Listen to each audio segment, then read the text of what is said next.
And welcome to the 21st episode of the new podcast. My name is Steven. I am joined, as always, by producer extraordinaire Kelly, and the co-host with the most, Morgan, is back in the seat again this week. Welcome back, Morgan. We've got a lot to talk about this week. Let's get to it. The conclusion of Bellator last night, huge event going down. The conclusion of the heavyweight tournament. A lot of people sad, a lot of people happy. Karate Combat was this week as well, went down. Karate Combat Hollywood did not disappoint. I'll have my breakdown on that. Also, the Royal Rumble is today, and we have tons of news. Always the week leading up to the Royal Rumble is always a huge event. And the Raw and SmackDown crew did not disappoint when it came to doing so. And all the news that came around this week as well, following the wrestling with AEW, we'll touch base on. And Night Fight. Stay tuned. I got a breakdown on Night Fight. If you haven't heard of this show or know what it is, check it out. I'll break it down later on in the show. Coming to you live here from the New Podcast Studios. Live in beautiful British Columbia, Canada. Get started with some news here today.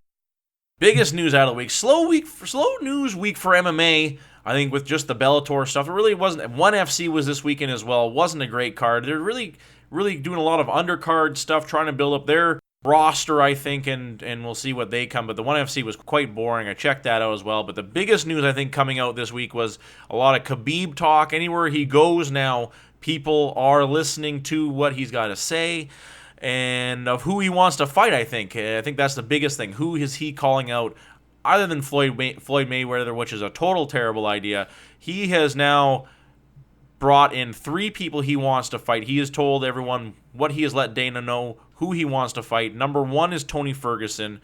Number 2 is George St. Pierre. And number 3 is Floyd Mayweather. With that all being said, his suspension hearing is at the end of the month, because I think it's actually coming up. I think it's actually Monday or Tuesday. I think it's the 28th of what will happen. The rumor is he's going to get a 9-month to a year suspension. So that will have everything in play of who fights for the belt, if it's going to be him or if it's going to be somebody else. But that's just the rumor swirling around. He could still get nothing. But that's the rumors that's swirling around right now. The one with the most behind it is 9 to 12 months suspended for his fracas at the UFC against Conor.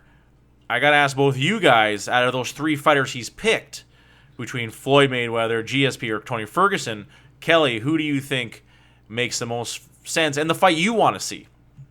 What makes the most sense is Tony Ferguson. I think he deserves it, and he's worked his way up there before. It wasn't even his fault he got injured. And then the one I want to see, though, is GSP versus Khabib. Yeah, when I found that was on the table, I was actually pretty excited for that fight, too. And I think it's, where does that one go? 170, 155, too? Yeah, you know what I mean? That's call. a tough call. Who do you think, Morgan? Who would you like to see him fight out of those 3? I'd like to see him fight GSP too. And I think either that one or the Ferguson one both make a lot of sense. They'll both be big business. GSP has done enough to garner a title shot, and so has Tony Ferguson. Big time. The Mayweather one's just though. Yeah, exactly. I don't want to see that at all. You know what I mean? It's not even in my mind as a one he should take. And that's boxing he wants to do against That Mayweather? boxing, yeah. Yeah, he's not going to do shit against him. He would do worse than Conor did, I bet. Oh, big time. He's more of a grappler. Yeah, exactly. For a grappler to go in and say, I want to do that, it's cheap because he just wants the money. And he's calling him out hoping that Floyd Mayweather gives him a chance, and anybody's going to fight Floyd Mayweather is going to get paid huge. The GSP one obviously is the best, but exactly that. Where does that one sit? Do they do like a super fight at 170? I don't see George St. Pierre getting down to 155. I know he's super shredded right now, and he has been said that he can go down to 155.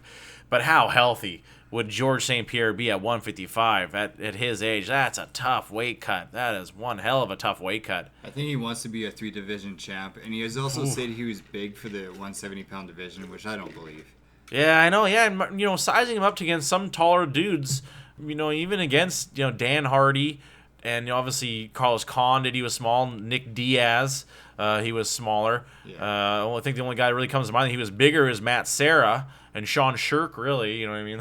Those two dudes. Yeah. But everyone's taller than those guys. They were taller than him, but GSP was more built than any of those guys. Yeah, that's true. He's pretty wide. That's what I'm saying. It'd be hard to go down to 155. Other big news is everyone on the John Jones train be prepared to get some news because he actually failed his voluntary piss test.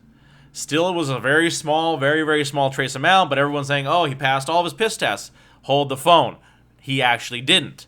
So you're getting one report coming out saying he didn't pass, but now we have the question, either it doesn't matter how small that grain of salt was. This guy failed 2 piss tests. His came out in his B sample, surprisingly, is fine. A sample, failed. B sample, pass. But he still got to fight. In the history of any combat sports or anything where you can't fail your piss test, this dude fails twice for small amounts, passes other ones, and gets to still fight. Absolutely insane news coming out of that. It was a voluntary one, so no one really gives a shit. That just, like I said before, he's getting special treatment for being a rat, and we're seeing it perfectly right here. I can guarantee you no one else gets this special treatment other than John Jones, the rat. I could see Conor McGregor getting that special treatment. I think there's a few guys that could. I think Brock Lesnar got some special treatment before the Mark Hunt fight. He got fined, though. He got fined heavily for his. I think he got fined like something like $250,000 and was suspended for a year. That was probably not much for Brock Lesnar. Still, that's a huge. That's a kick in the pants for anybody. You know what I mean? And still, that's a very serious fine. One of the biggest announcements of fight matchups coming out here, and especially, it looks like, I don't know how many ESPN cards they're going to do, but it looks like it's going to be a lot. It looks like we're going to see tons and tons of these ESPN shows, which I'm totally down for. I love the idea. More MMA, the better for me.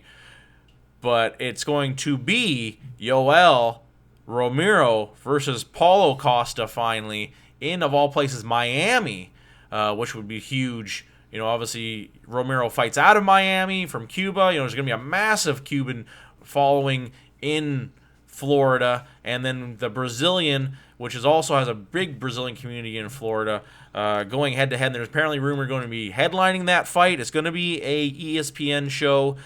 And it's going to be on the 27th of April. Mark your calendars. That's going to be a great matchup. Definitely for a number one contendership fight. Whoever wins that gets to fight the champion, whether that'll be Whitaker or Gastelum coming down the pipe. Excited for that shit. But these ESPN ones, apparently the UFC did huge for them because they have their own channel. That's what I feel sorry for the American people. Hit me up, American people, on Twitter. Like, do you have to pay for ESPN Plus or what? And you know what I mean? Yeah, we get it for free up here, huh? But they had a whole bunch of subscribers, but apparently the first month is free. Yeah, exactly. So I could see people. You never know if they're all going to stay. Of course, but still, I know the number was like something like 480,000 people had subscribed because of the UFC, and it doesn't matter if half those people leave. That's still damn good numbers to get to your channel for having a UFC event. That's huge news, and I think that's the reason why ESPN really got the UFC was for that, just to get more fans of any kind of nature. Apparently, there was some negative feedback about it, like probably older viewers unable to figure out how to do the app and actually watch it. We're pissed that it wasn't just on like an ESPN channel. Huh. Why can't we buy a channel with it? God damn it. It's in the amendment that I get to watch my ESPN.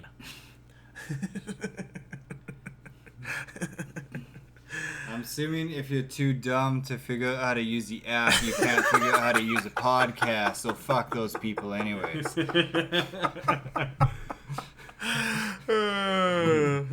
You may have 1 or 2 70-year-old listeners. Oh, no. Not anymore. What time is it? Dang, damn it, I'm turning these young punks off for good. I'm reporting you to the FDA.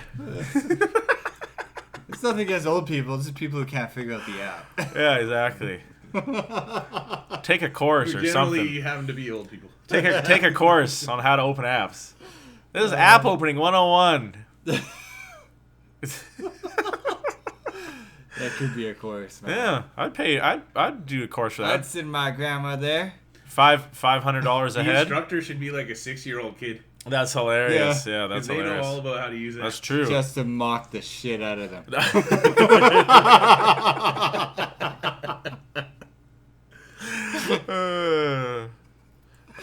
Good idea. Good business plan there. Get that kid some money and helping out the elderly at the same time. Just killing two birds with one stone here. We're trying to do good on the end Yeah, of the podcast. you know it. You know it.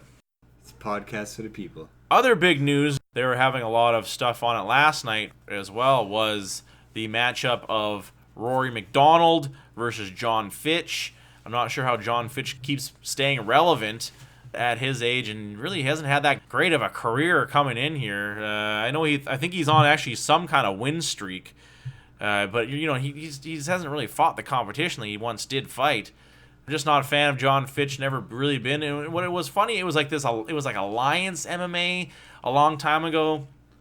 I think it was like 2006. They had a tournament of Canada versus America, and the main event was John Fitch versus some Canadian guy. I think he actually ended up getting a UFC contract as well, but ended up losing. He was some karate guy. I can't remember his name though. And John Fitch won by a controversial decision. And I kind of always had a hate on for John Fitch since that time. And let's break it down here. Yeah, John Fitch versus Rory McDonald. I got Rory McDonald going over in that one for sure. Me too, but does the bad grappling style of John Fitch kind of neutralize Rory McDonald? Do we see kind of like this mentally broken Rory McDonald? Let's break it down. 6 degrees of separation. John Fitch. He's actually on quite the winning streak. Let's pull it up here. We'll pull it up here on the big and new board here. Beat Paul Daly by decision. He rear naked choked Brian Foster, and at PFL. It's not a huge win. Brian Foster's not a bad fighter though. Beat Jake Shields, beat Zeffirino at WSOF, and he beat Yushin Okami. So I'll give him that. He's got actually a few names at least on his list. He's beating dudes he should beat. Lost to Paul Harris by knee bar. Who Paul Harris just leg locks everyone and then ends up getting suspended for it afterwards for holding on to the move. Beat Dennis Hallman. Beat Marcelo Ayafa. Does Dennis Hallman still fights? Yeah, I guess so. Lost to Josh Berkman. Lost to Damian Maia. It was his last UFC fight. He beat Eric Silva. That was a good fight against Eric Silva. Lost to Johnny Hendricks. Goes to a draw with BJ Penn. I forgot he fought BJ Penn. And he had rattled off some good wins at 170 after losing to GSP. But very, very boring fighter. Let's take a look here. I think it's Dennis Hallman. This is what 6 degrees of separation looks like. And now we're breaking down Dennis Hallman. I think it's Superman. Yeah, Superman. Whoa. The exact opposite. 53-20. Since losing to John Fitch, he's lost another 5 fights against notably nobodies here. Dongyi Yang, really no one here. Will Noland, all by knockout or TKO too. That's not a good stat to have. Well, being 43 is not good for your chin. No. Being 43, wow. Rough times have hit Superman here. I can't remember who he fought. I think it was Joe Dorkson in UFC. That was actually a good fight here. He fought Matt Hughes too, right? Yeah, I'm pretty sure he did. Yeah, let's take a look here. It's been a while. Oh, no, here it is. John Makdessi he beat. Kind of weird why he left UFC. And then he beat Dan Hornbuckle, which is a tough one. Brian Ebersol, that was the fight. Yeah, it was him against Brian Ebersol, which was a really good fight. He ended up losing that one by TKO. Beat Carl Parisian, beat Ben Saunders. Kind of these dudes have all fought each other. All these 170 American journeymen have all fought each other. Especially they all kind of came up at the same time as well. I always like the way Mike Goldberg said John Makdessi. John Makdessi! Dennis Hallman. That's a name you don't see. And probably won't. It could be the end of his career. One dude who fought this weekend was Joe Riggs. Joe Riggs fought in a Canadian organization in Lethbridge this weekend as well. I didn't see what the results were. It's Lethbridge. You've hit rock bottom. Even if he won, he lost. Exactly. You've hit rock bottom. If you even have to drive through that shithole of a town, that crater of a cesspool, Lethbridge, The big windy. Exactly. The shitty windy Lethbridge. Terrible town. It's like if Edmonton shit on Calgary's face and then Calgary ate that shit and then shat out more shit, it'd be Lethbridge. We love you, Lethbridge. You're the best. Full of good people. It's a bad situation. Yeah, but other than that, not a whole heck of a lot of MMA news to talk about. I think the funniest thing that happened this week was the butthurt Saints fan. The Saints versus the Rams game went down last week when we were doing the show. But a lot of Saints fans upset, obviously, by that non-call. So much so as one Saints fan, Matt Bowers, he's some rich dude who owns a bunch of car lots, going as far as buying 16 billboards. 16 billboards in Atlanta, just, with different slogans of how the Saints got screwed over. That's how much money and how mad this guy is. Not only that, he's suing the NFL. He's suing the NFL for a referee bad call. What day and age do we live in where the most butthurt fan of all times, Matt Bauer, is so mad at the NFL for a blown call? I've never heard of anything like this. To buy 16, I can imagine buying 1 or 2 billboards. 16 billboards. That's some money. I think he should send me some money. That's just insanity.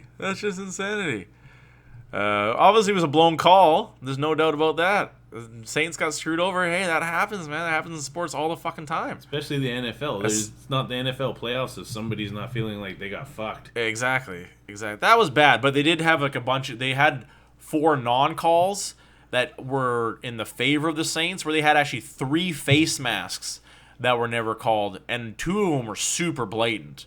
Like 2 of them, there's no way you could have seen. So that's the game work. You were in a position where, since you were down points, you lost, and that's just what happens.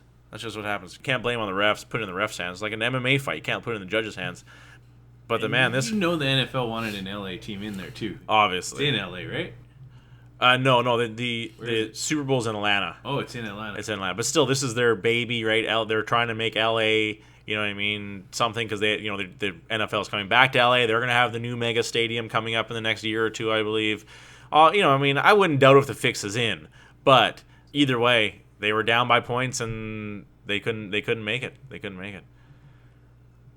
But winning the award for most butthurt fan of all time, Matt Bowers, probably crying in his massive mansion, and he must have multiple mansions. He's just going from mansion to mansion crying in his high-end cars, driving to each one by his Lamborghini with all that money he's got. So mad over the Saints losing. I got the Switch on. I want to talk a little bit of some video games. I got the Switch Online. It's kind of like your Xbox Gold membership, right? You know what I mean? I didn't realize the Switch came out with this until I wanted to download a game, and I didn't realize you need to have online access. I'm like, oh, okay, that makes sense. I thought it was a free thing, but no, it's only just $24.99. Not a bad price for a year. You know what I mean? For an online access. But what the cool thing is about it is you get all these Nintendo games for free. You get tons and tons of Nintendo games for free. And I was just playing the fuck out of them. It was crazy. Some of the names aren't great, but some of the games are super cool. They got their first Link. They got Metroid. They got all the sports ones. Tecmo Bowl, which was a ton of fun. And Super Mario 3, obviously. Mario 1. Tons and tons of cool games. But the game I really loved, and it was one of those games, once again, that was way ahead of its time, River City Ransom. You guys ever play this game? Kelly, you never play this game? I had that game when I was a kid on my Nintendo. Exactly. That game was the shit. I think in the Nintendo, the original Nintendo, I think you could actually save on it. Or some shit like remember. that. Yeah, I can remember playing the game. I don't remember if it had saving. I probably played that when I was about 8 years old. Yeah, exactly. But still, what's nice about it's almost like an emulator you have with the Nintendo thing on the Switch. You can save your state. You can save any game you want at any time. Still, you can stop and save it. Exactly. Which saving technology wasn't a thing back then. But River City Ransom, what a cool game. Kelly, it's kind of like, it was, since you never played it, it was kind of like Double Dragon, where you'd fight, fight dudes, right? But every dude you fought, you'd get money from. You'd get money. It was a classic early Nintendo story of some street toughs from another high school stole your girlfriend. She got kidnapped. You wouldn't go to the police. Nah, you take to the streets. So it's a video game about mugging people. Awesome. Yeah. No, they're bad guys asking for it, and then you mug them after you've like knocked Robin them out. Hood type of deal. Exactly. You mug them after you've Beat them up. Punisher. Take their knife. But the coolest part, yeah, exactly. They had like there was no knives, but there was like sticks and chains, and you could pick up like tires and throw them at people. It's basically like Double Dragon. But way cooler because you would upgrade your guy. You would upgrade your guy on it. You know what I'm saying? Whether that's what you did with the money. You know what I'm saying? With the money. I don't know about way cooler than Double Dragon. Well, Double Dragon was pretty cool. The Double Dragons later on, because they have Double Dragon on that one too. The first Double Dragon was rough, but I remember specifically playing Double Dragon 3, and that game was amazing. Like that game. Double Dragon in the arcade was pretty good. Yeah, it's a good game. But this one, like I said, this one was different. If you're comparing River City Ransom to Double Dragon 1, it's an easy mix-up. But obviously the Double Dragon series lived on, and River City Ransom went into the dumpster. Remember the Sega version, Streets of Rage? Yeah, that was a good game. Yeah, that was a good game. I like that game. Similar to like that. Yeah, similar to like that. But that was big guy with the mustache, right? Yeah. Hagar, I think his name I was, think something it like that. was. Yeah, and he would do like the spinning. He was kind of like Zangief before Zangief. A little bit. Yep. I think he had the same moveset. Yeah, no, because he was the best. Because he would pick up dudes and slam them, and you had like Guy, and I think the other guy's name was Cody. I think Cody was the other guy's name. But I digress. In River City Ransom, when you beat up these thugs, you get the money, and you can use that money to buy stuff. So you use the money to buy food and everything ups your stats, but you buy books. And you learn new fighting techniques, so you get like a super fast rapid punch, or you get a super fast rapid kick, or you get like this thing where you can like do like an acrobat. It's called acrobat jump, and you do like you're like a spinning ball, like doing a flip through the air, and it just messes dudes up. So it's really cool with that way. But if you die, you don't really die. Like if you get knocked out, you lose half of your money. So it's tough to kind of keep them in the books. Obviously, costs a lot of money. So it's tough to balance fighting and not dying. It's really insane game. Can you just not bring money to the fight? I guess I know they didn't think about that. Nice. As well as calling the police. I'm going to this fight. I'm going to take half of everything I own. I'm taking all my money. I'm taking everything I own in my pockets. I hope I don't get knocked out and my pockets get rifled through. It's the ransom money, right? Exactly. Yep. Exactly. Nice. No, but check it out. Switch Online. It was really cool. Me and my son were playing tons and tons of Nintendo games and just blasting through them. It was tons and tons of fun. Techno Bowl was a lot of fun, and there was some shitty ones obviously though, but just kind of going through nostalgia and playing those. Lots of the fucking games are hard as shit, very challenging, and it's just kind of cool to go back in time and play those terrible games. Before I get into the Bellator breakdown, I want to talk about this new show, Night Fight, on the History Channel. It just kind of stumbled across it. I love the Forged in Fire show for some stupid reason. I just eat that show up, love it to death. And they were advertising for it, and then just by chance, they were advertising. So I set my PVR to record it when it came out. Did not disappoint. Great show. Every episode you win $10,000, and you go on to a final show. At the end of the season, everyone who wins the tournament goes on to a final show to join a big, huge tournament. And what I thought that was kind of weird. Obviously, it's a lower budget show. If you win that show, you only get $20,000. So it's not that big of a deal. But whatever. People are getting money either way. So it's kind of cool. They actually had it in M1. They had a whole thing with these knights fighting each other. And I'll get into it, man, with how it goes down. It is fucking ruthless how this shit goes down. And these dudes are smashing each other. Coolest part, Christian's the host. Your wrestler Christian? Oh, okay. He's the main host, and he kills it. He does a really good job. The two other guys are pretty nerdy, and so you kind of expect for these type of people, kind of nerd. Some of them are nerdy. No offense, but I'm just saying. Some of the guys that are on this who do it are more into reenactments, and I guess these are just the tougher meat kettle. Don't even. I think these are just the tough dudes who do the reenactments to more of a physical aspect. These guys are tough as nails. I'm not saying that. Nerds can be tough as hell. But I'm not saying anything about that. These guys are tough as fucking hell. I think Screech does karate, right? That's true. You can only use, the rules are, you can only use blunted weapons, so you can use swords and axes, but they obviously got to be, there's got to be zero edge to them, of course. No stabbing motions, no striking to the groin with a weapon,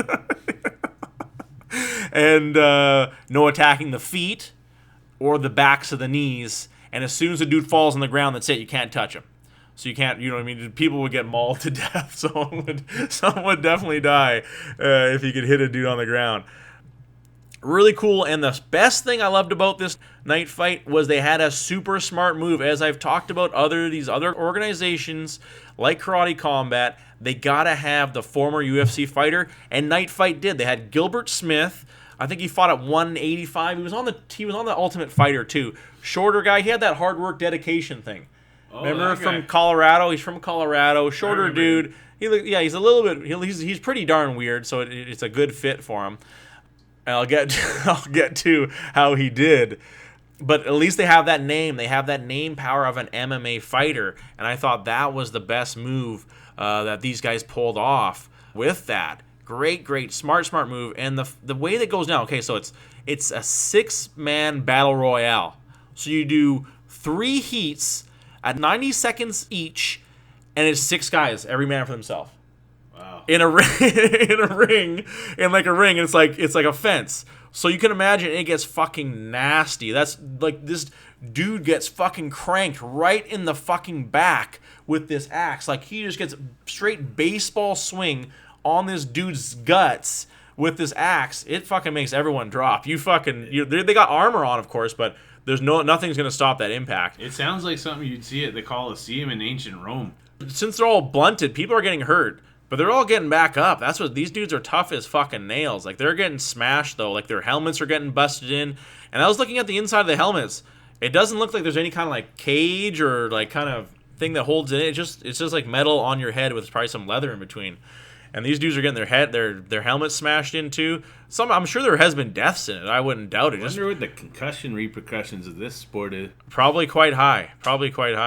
But with those 6 dudes just going at it, they beat the fuck out of Gilbert Smith. They beat the crap out of him. And like I said, it's 3 heats. Did they all mob him? Like when 3 Andre guys. the Giant was in the Royal Rumble, everybody attacked him first. It's basically like 2 guys mobbed him right off the bat every heat. And they just beat the fuck out of him. Because they knew he's a UFC Yeah, guy. Exactly. So they wanted, and I think they felt like he was like the intruder in there, right? You know what I mean? He hadn't done this before. Maybe they're racist. That could be it too. They were all white. Oh shit! But they just kicked the fucking crap out of him, man. And so what happens is 4 people advanced to a team melee. So then it's 2-on-2. So out of the heats, the judges pick the 4 guys that they think had the most aggression and that should move forward. And Gilbert Smith obviously didn't do it. He was so hurt. He was so hurt. But he was like trying to throw punches, but he wasn't throwing punches at the right spots. I think that's what the judges were pointing out. He was so hurt from taking all those gut shots that he just couldn't do it. He had kind of a weird setup where he had a shield, like a small buckler shield, and like a small axe, where all these guys had a bit of a longer axe. You could really swing the fucking things. And that's really, it was more axes. Everyone had axes. So the 2 versus 2 battle was really cool. It was 2 versus 2, just 2 heats, and they go with like a period setting. So they have, they pick the style of armor and weapons for each team. They had Vikings versus the Byzantines, and then the winners move on to face each other in a final once again to go in. And the final was super cool. The judges get to choose the weapons. They chose the 2-handed mace. So these dudes have fucking maces, and they're smashing each other with them.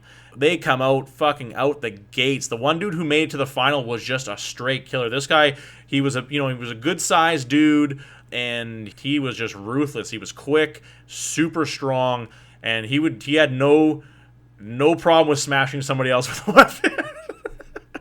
And so he comes up right out of the gates with like cross-checking the dude with the mace, like just really like super heavy cross-check to the face. And he was swinging this thing like a baseball bat. There was this crazy scene like where they obviously had edited it and from different camera angles and timed it. And the one dude just getting the shit kicked out of him, and he drops his weapon because they grapple too. They grapple and throw each other down, but obviously you gotta let the guy back up, right? And he throws this punch. The guy fucking Floyd Mayweather backs away from the punch, and baseballs him with this fucking mace right to the gut, and he drops. He drops. He obviously, like, he could not take it. Was just like this crazy. The way they had set it up for cinematography was absolutely beautiful. Crazy event. My final thoughts is that it's a hit. I loved it. The guys are tough. It's non-stop action. It's kind of similar, especially when we're doing the 6 every man for himself. Kind of reminded me of Street Fight because people are just being cheap. You know what I mean? Teaming up on other people, and then ultimately those people will get stabbed in the back as well, right? So it's good. I'm really excited for the finale show. Check it out, guys. I think it's on Wednesdays. On Wednesday, like 7:30 or something like that. Set your PVR History Channel if you get it. Especially people in the States. I know you don't get ESPN Plus for some weird reason, but what the hell is that on the History Channel? Well, I think it's because it's you know what I mean with the armor, like the like Roman gladiator style fights. Yeah, exactly. I think because history, right? So I think they would have it on, and they have like a lot of those shows now. Like the Forge and Fire is huge, and what is Forge and Fire? Well, they make knives and shit, and then so they make knives. There's a team of 4 blacksmiths, and they got to make a knife. And it's got to stand up, and then people get weeded through, and then it's the final 2. They have to recreate a historic knife, like a historic sword, and then they get to go to their home forge, and they make a historic forge, and then they come back and they test it, like they actually test it out, see how strong it is and see how sharp it is and shit like that. It's a really cool show, actually. I really enjoy it. Nerd. But Goldberg actually has a show. It's actually called Knife Fight, and Goldberg's the host of it. But it's more like these people with swords and knives. They do like an obstacle course with their sword. You know what I mean? And they got to chop through this and bust up this and chop through that. And Goldberg's the host.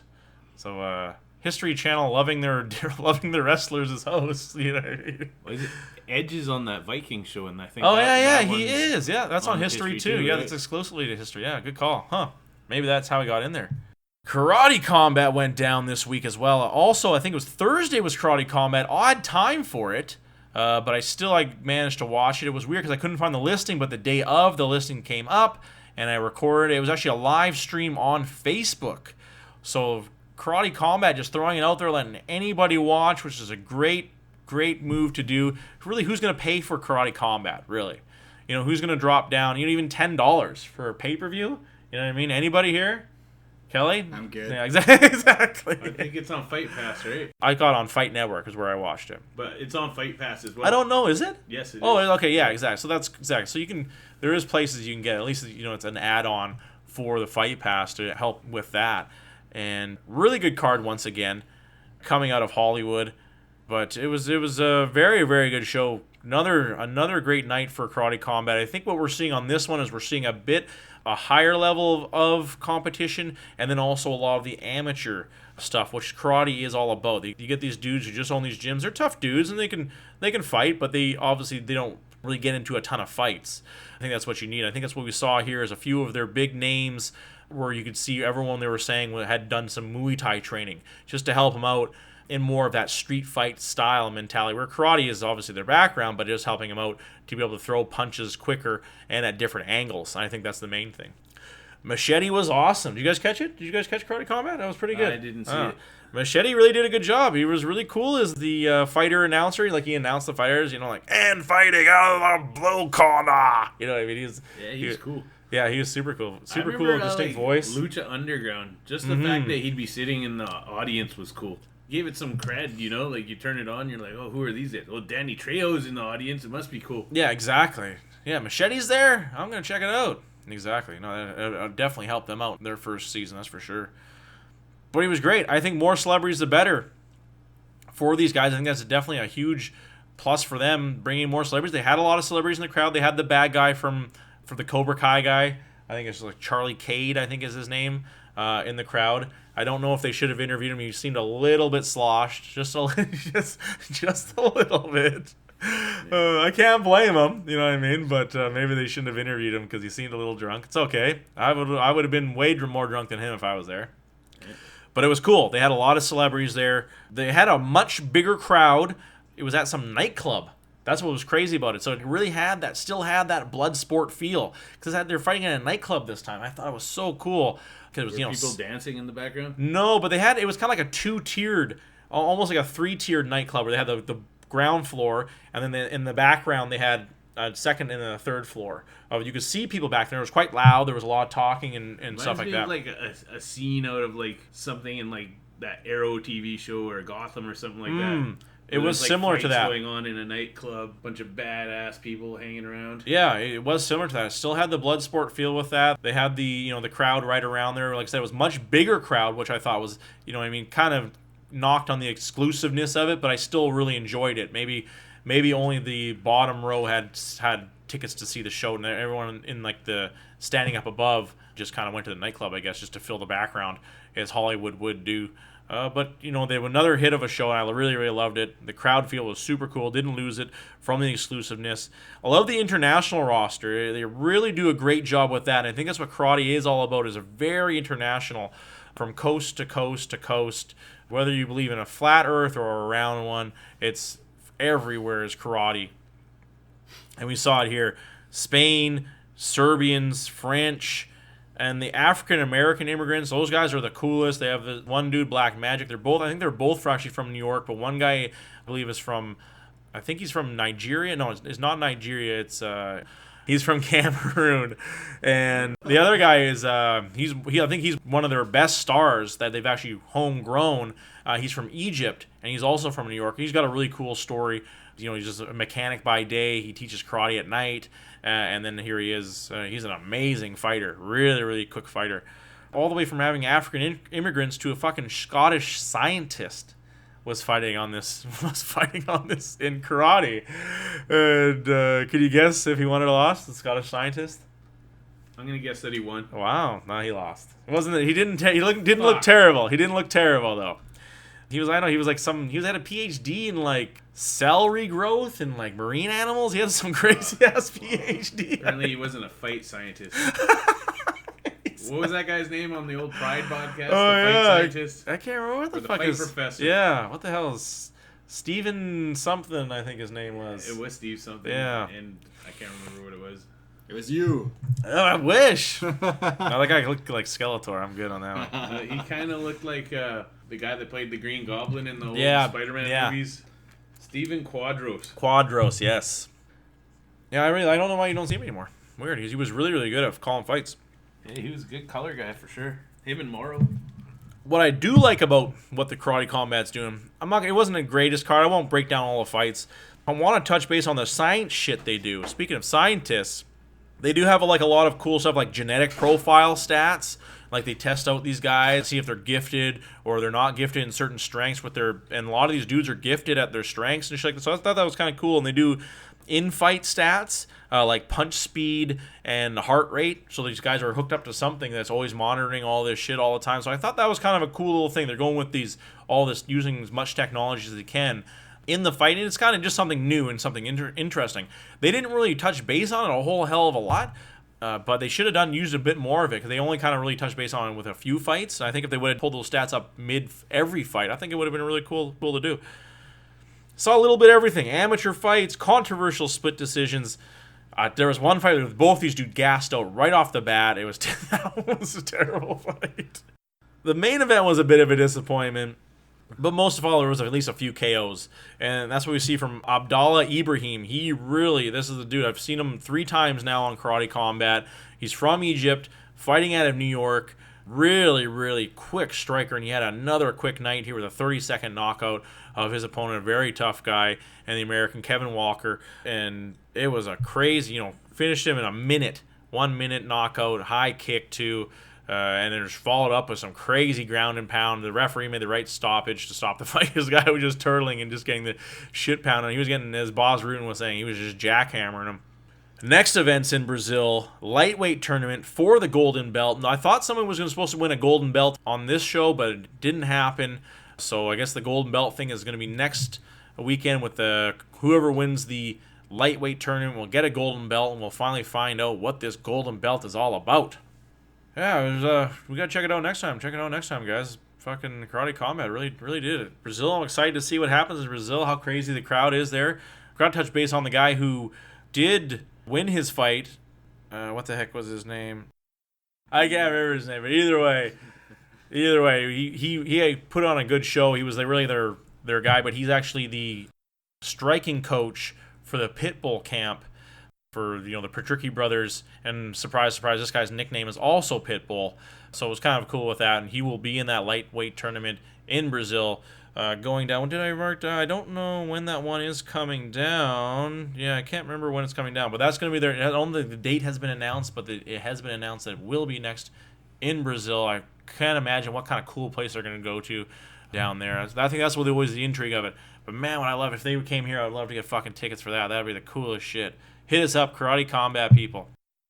Let's talk some Bellator MMA. Bellator 214. Fedor versus Bader. Say it ain't so.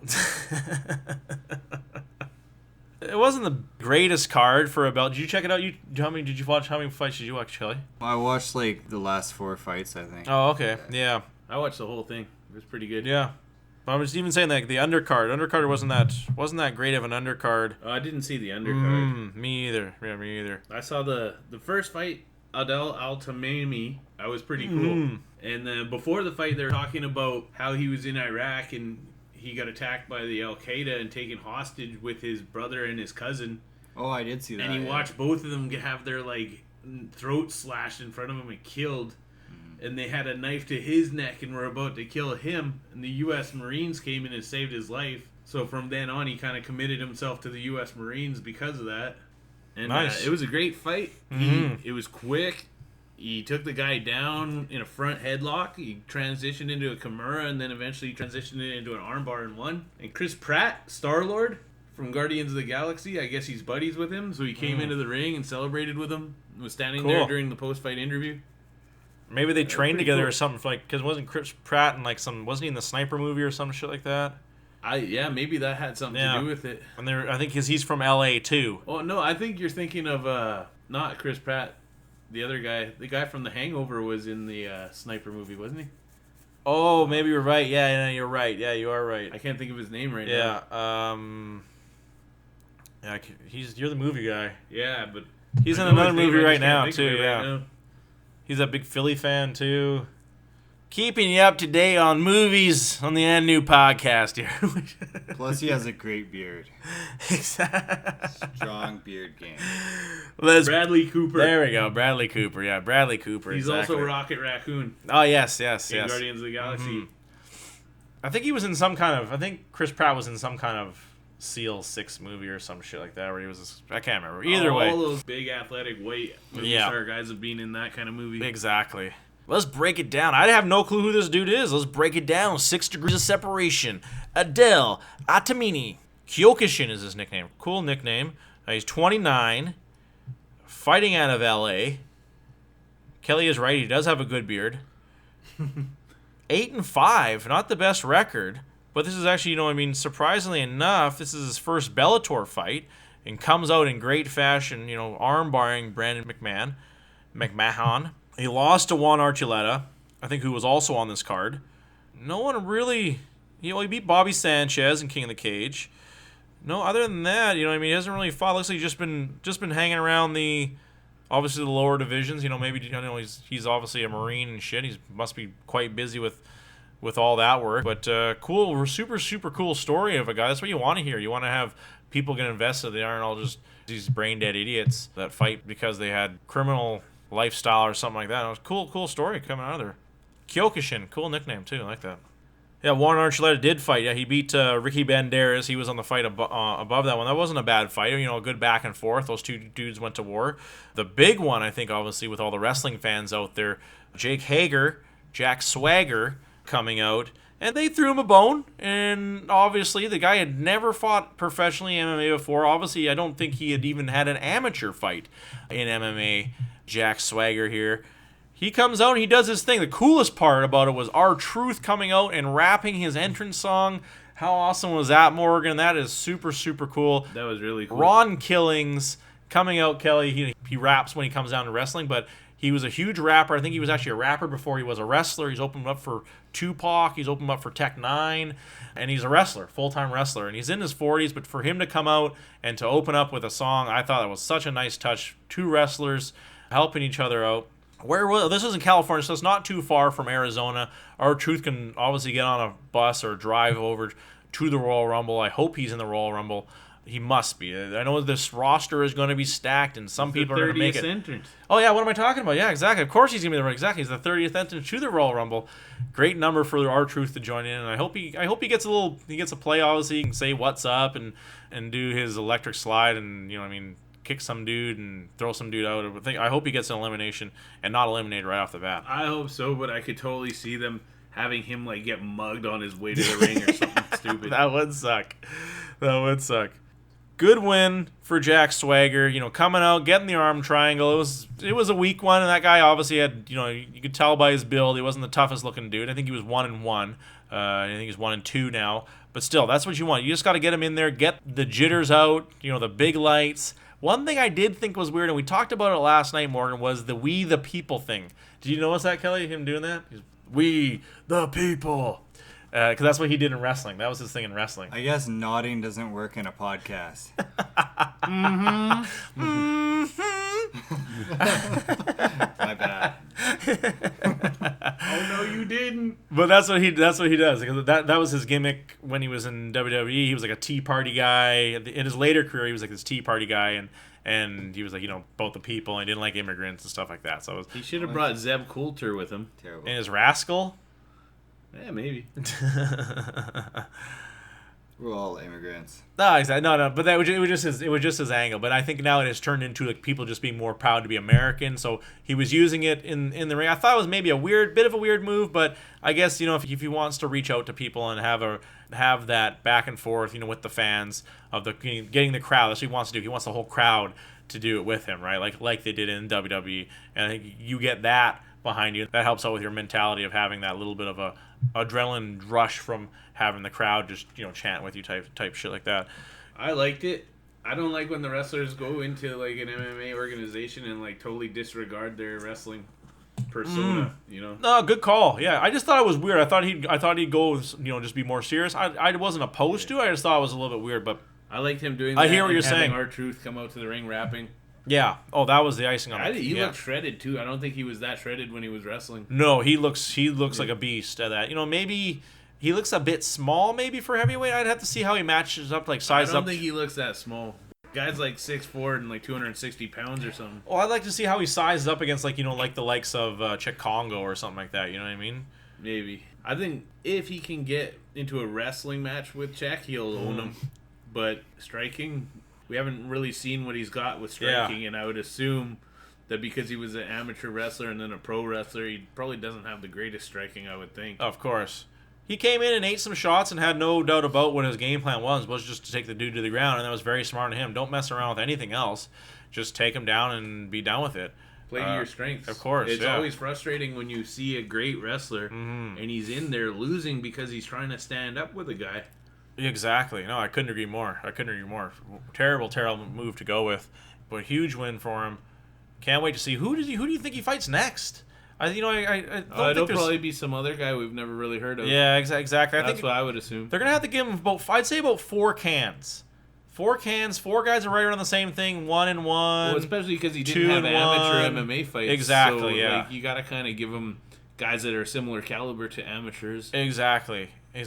Keep it to that. Keep him the more of the American I would like freestyle to see fighters. Eventually, though, Bobby Lashley go back to Bellator, and then those two go at it. That would be huge. That would be an interesting matchup. People would really buy to see that. That's for damn sure.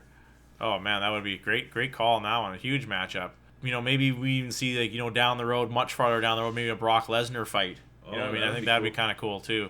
Well, we'll see how well he does, but at this point, I would think Brock would probably mess up either Lashley or him. Oh yeah, big time. Wouldn't be a chance for either one just because his experience. He's even though Bobby Lashley I think has more of a record, he didn't fight the competition that Brock Lesnar fought. Exactly. Brock Lesnar's competition has been Exactly. all top guys pretty much except for his first fight. Exactly, and then to be thrown in there to fight Frank Mir right off the bat. I hope that Bellator doesn't do that. Just build up Jack Swagger. That's all we can say. Build him up. Going back to that Brock Lesnar Frank Mir first fight, the only reason Brock lost it and got submitted is because when he was on top of Frank beating his ass, the ref stood it up. Yeah, because he was punching him in the back of the head. Exactly. Yeah. Still, You know what I mean? Exactly. He could have easily knocked him out there, but saved by the bell. Call him Zach Morris. So you got saved by the bell. Brings us to the co-main event of the evening. Aaron the Sure Dog Curse Pico versus Henry Corrales. And I thought right off the bat, this is a huge step up in competition for Aaron Pico. I don't know why they were giving him. Corrales is a very game dude, very tough veteran. I'm not sure why they gave him this early. I guess Aaron Pico wanted it. Yeah, the dude's 17-3, and you're going to put him up against Aaron Pico. That's very game, especially a Bellator veteran, a dude who's fought tons and tons of Bellator against some actually tough dudes. Andy Main, Gorgi Karyakovi, Node Lohalt too. You know what I mean? He's actually fight some pretty tough dudes. 17-3 to give that to Aaron Pico. That's a tough call by the matchmaker on that one. Maybe Aaron Pico wanted it. Who knows? As you know, he's now 4-2. You know, before that he was only 4-1. He went on a bit of a tear there, obviously knocking out everybody in his way after his first choked out submission. But here we see Aaron Pico get knocked out cold, stiff in the first round, minute in, and I think Corrales, like I said, very tough fighter. He took the punches and managed to land that sweet little combo where she just dummied him right in the chin. The lights were on, but no one was home. Pico crashes to the cage, and we see his stock plummet with it as well. Back to the drawing board. And you know what's crazy is now we've seen a rough patch for the AJ McKean camp. That's two dudes with Caldwell and now Pico out of that camp going down in their big fights. And obviously AJ is going to be the next guy. You know, Baby Slice lost his too. He doesn't really count, but AJ is the only guy in that camp that has a win on his record recently. So all those guys got to go back to the drawing board and see what they can do. Well, Pico, he had Henry Corrales in trouble, and he didn't commit. That's what you get when you don't commit to knocking the guy out once you got him in trouble. I think that's what Big John had noticed as well, where he could have really whooped on him when he was a little bit dazed there a little bit, and then kind of took a step back rather than taking a step forward. And that gave Corrales, enough to shake out the cobwebs and maybe wake up a little bit, and then to kind of get in there, get dirty, and then land that beautiful combo on the exit. Huge win for Corrales either way. I think they got a good start with this guy. Another guy who he lost a lot of fights in Bellator, and now he's racking them up, and this is a huge one here. He wasn't going to be anyone's stepping stone. And the Sure Dog Curse is strong in Aaron Pico. I feel really sorry for him. That brings us to the main event of the evening. Fedor, the Last Emperor, Emelianenko versus Ryan Darth Bader. I was new to the Lady Heart thing, but it's too hard. It's just too much for Fedor. I can't do it. I tried, my throat just about collapsed. That's what I'm saying. Just how she does it. No, I don't want to do it.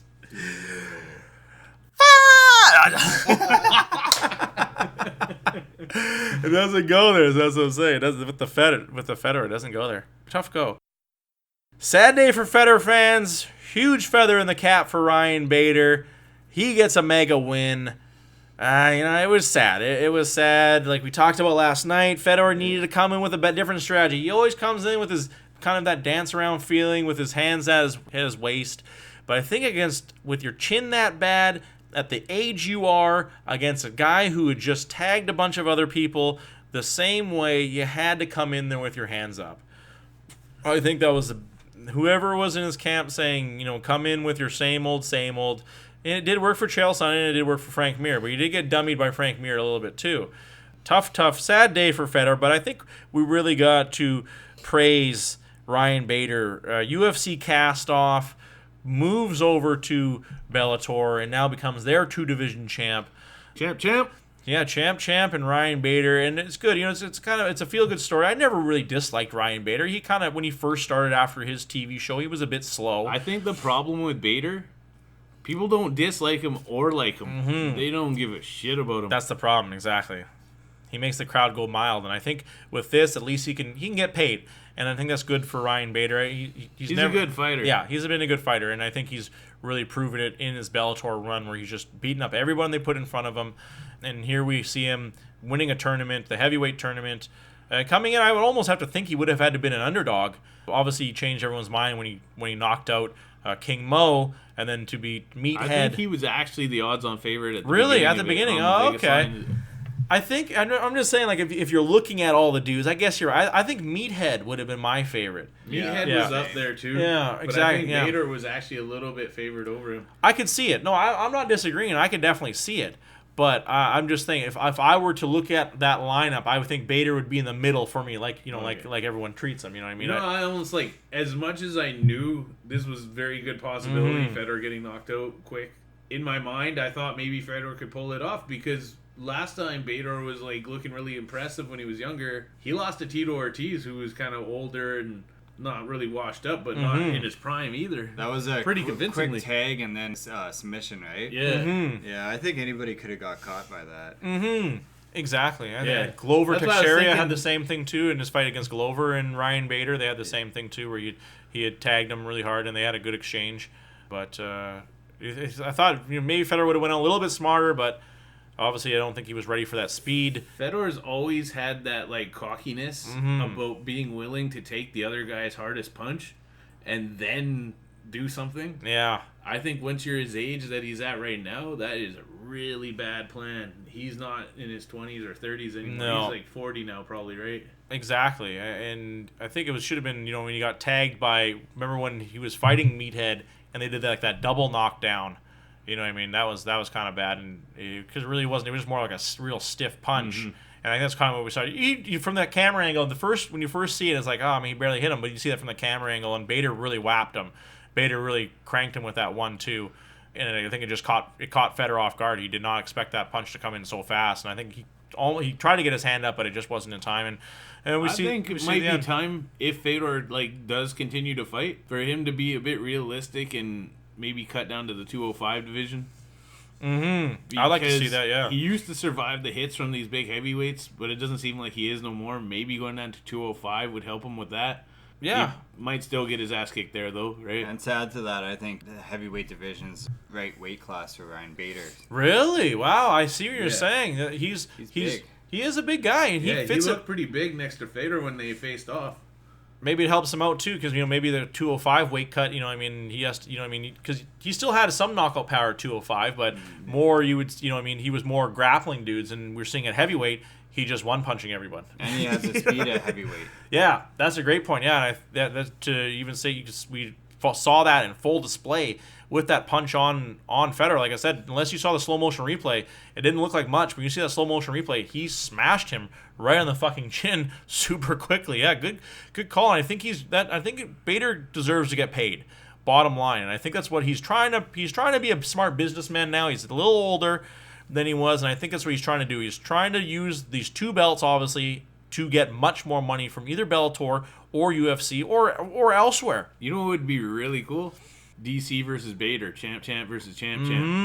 Now you're talking. Now that's a mega fight. Yeah, that's a money fight. And I think it's actually a pretty good matchup it'd be a good matchup for either guy because, I think they're very similar fighters. Very similar, yeah. DC's a bit more explosive, but I think it could go either way. I would give DC the edge maybe, but I think it could go either way. Where Bader has nullified a lot of these very good American grapplers. His MMA grappling is very, very good. And I think we saw that in both the Phil Davis fights. Phil Davis is probably one of the most decorated collegiate wrestlers to step foot into MMA. And Bader's beaten him twice. DC, the first cross-promotion champ. That would be cool. Is he now champ? Yeah. 4 belts. 4 belts. He's got a big stomach, but man, I don't think he's got room for 4 belts. He ain't tall enough for 4 belts. Oh no, that would be something to have on your moniker, the champ. Wowzer. Great night of Bellator. People love the KOs, as always, and I think that's what we saw here. Obviously, it was great night of Bellator. I would have liked to have seen a bit more of star power with it. They had the star power in the crowd, though, with obviously Dan Henderson and Chuck Liddell. Is that fight going to happen for Golden Boy Promotions? Luke Rockhold was there as well. Lots of MMA fighters. Herschel Walker as well was in the crowd. And they did not disappoint. What time were it sitting at? All right, let's take a let's take MMA news and everything to do with that out of the way. We'll take a short breather here, folks. We'll get right back to you after these brief messages. Having trouble seeing shit that's really far away? Try binoculars, helping people stare at birds and shit since 1825. Do you keep burning pasta on the bottom of your pots? Try water. You can boil that shit. Pasta's never been better since it met water. Try it today. Delicious with all types of pasta. Fusilli, rigatoni, penne, and the good old spaghetti. This man knows his pasta. Keep burning your throat with that dry ass bong? Put some water in that bitch. It'll make your hoot smooth as fuck. And to add a little bit of flair, try ice cubes. Frozen water's never been better. Ice cubes. Only in Canada and legal states. Just make sure you refill the tray when you put it back. Don't be a douchebag. Yay, yay. Water. You can swim in it, but don't piss in it. Water. Bathing is weird. Water is always good. But sitting in your ass water is not my thing. Try showers. Best way to get clean. Showering since 1802. Now in hot water. Fart in water, you'll get bubbles. Do not drink water afterwards.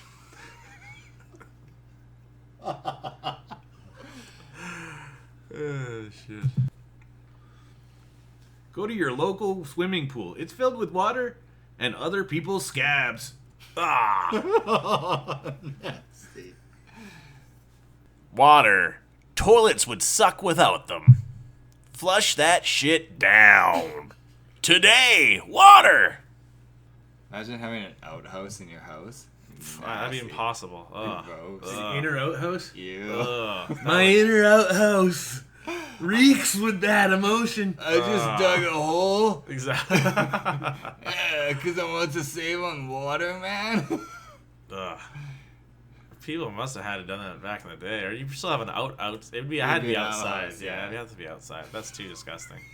There'd just be like a room in the castle that was filled with poop and hay. Ugh. No, I remember that was like the worst of the worst job was the shit shovelers.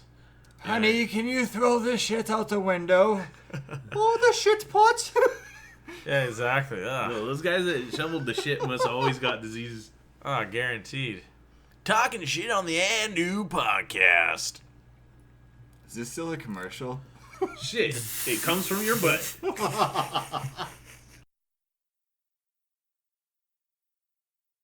And welcome back, folks. I hope you enjoyed the messages.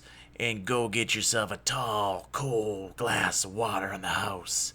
Add some ice cubes while you're at it. And don't fart in it. Hell no. Make sure if you use a straw, it's paper. No, don't use paper straw. I got a bad paper straw now. Don't use a paper straw. I used my gold one. Exactly. My reusable. Hope it doesn't rust. Does gold rust? Rusty gold. Anywho, try newest water, iced water. Try it today while supplies last. I want to talk about my take before we get into the wrestling this week. Tons of shit to get to with WWE, Royal Rumble. Morgan and I are going to make our picks live here on the NU podcast. Loser goes home with nothing. Winner takes all. And we'll see who wins the Royal Rumble later on today. I'm so excited for the Royal Rumble today. Favorite So event. are we going to do picks for the men's and the women's? Picks for the men and the women. How yes. many guys each? Maybe I'm saying like five. Five I'm each saying for five each one? each. Yeah. I think that's a good number Yeah. as well. I digress. It was something you actually brought to my attention, Morgan, and it's kind of something I was wanting to talk about for a little while as well. And especially this week, I had this week off. Really just got to unwind. Didn't do anything at all. Just lazed around, played video games, hung with the family. Staycation. Staycation, Those are the exactly. best. They are the best. And I went to our local arcade. A really good one. It's in Metrotown Mall, in Burnaby. And great little mall, or great big mall, but it's a great little arcade. And it's split right down the middle, half and half. You got half is for tickets, you know what I mean? You get tokens, and you get tickets, and you in turn change those Command tickets. HQ? Pretty sure that is what it's called. Yeah, I'm pretty sure that is what it's called, Command HQ. I've heard they're going to put a Palladium in Brentwood Mall. Yeah, that would be a good idea. I could see it. And there's a big complex coming to Granville Street too, in that old theater that's been closed down for years. Oh, it's gonna really? Be an arcade. Oh, cool. Slash sports bar slash I think even movie theaters in there. Oh, like you said, that's what brought me to this take. Is I had I can't remember what show it was, but it was all my earlier shows. It was about the death of the arcade, and this take is about the rise of the arcade. Like Phoenix from the ashes, here we see the arcade make its return, and that's the story you brought up to me, Morgan, was when you said that Cineplex Odeon is making this big move by starting this thing, and it's huge. It's really taking over. People want to go to arcades. Adults do, and I think we're seeing this a little bit of this in the downtown core as well. It was a few months ago I went to a bar called The Bear and the Butcher, and they had tons of arcades, and there were just tons of dudes playing them, and I got wrapped up into it and ended up playing Turtles in Time all night. Because we were playing 4 people. That game's actually fucking really a lot of fun. We were playing all the Ninja Turtles. Nice. That game's a lot of fun. The Metrotown was a super, super fun experience because they have the half is the other games, a lot of Dance Revolution and other games. I love DDR. But they have the shut up. they have the the shooting games. I think those are always fun too. You're playing with somebody, you're in like a Jurassic Park thing. The thing makes noises and shit, and you're shooting. This guy shit talks DDR, but my wife had that Dance Central game on the Xbox Kinect. This guy just started ripping it up on it. What can I say? I got moves. This shit every day. What can I say? I got moves. Nice. I don't do it every day. It's just in me. It's just in me. Rhythm is a dancer. But I think what we're seeing now is the shift to more of an adult theme, and that is what is the obviously resurgence of it. These pop-up arcades downtown, even Xavier Woods' new show on the WWE Network. If you haven't checked it out, it's him going to different arcades around America, and these are massive arcades that people are coming from all around to go to. So people want to go. That's the main thing. Dave & Buster's popularity in the States. That is, Dave & Buster's are everywhere, and they're huge. They're a massive success. I think it's perfectly fine for adults to play video games. Fuck Bill Maher. Yeah. What does he say? People can't play video games? Well, he's shit talking Stan Lee for creating a culture of adults that read comics, and then he also brought in adults playing video games and adults that collect things. And why you gotta hate? What a douche, man! Fuck you. I know why you gotta hate. And it's usually this dude on dude hate, I'm more of a man than you because you do this. No, you ain't. I play video games. I like comics, and I could punch out Bill Maher. Exactly. Exactly. That's what it ultimately comes down to. But and now obviously with the Cineplex one moving in, we're going to see more and more people go with this model of this adult bar/video game place, and maybe mixing something else like Cineplex would be doing as well with a movie theater. And all the clothes like the Colossus Theater, they actually have a pretty big arcade there too. You get that you get that special card too. So if you put certain amount of money on the card, you get extra bonuses too. And they want you to reuse, by using your card to play the games. It's a good little smart little move there too. It makes it exclusive. Me, you, and your son go watch a wrestling pay-per-view. We did. We went to watch the Royal Rumble. Games after? Yeah, we did. We totally did. It was a lot of fun. It was totally a lot of fun. It just funds it. Maybe but maybe what we'll see is what I was thinking to take it even further. How these places can use a virtual reality setting or a virtual environment game setting.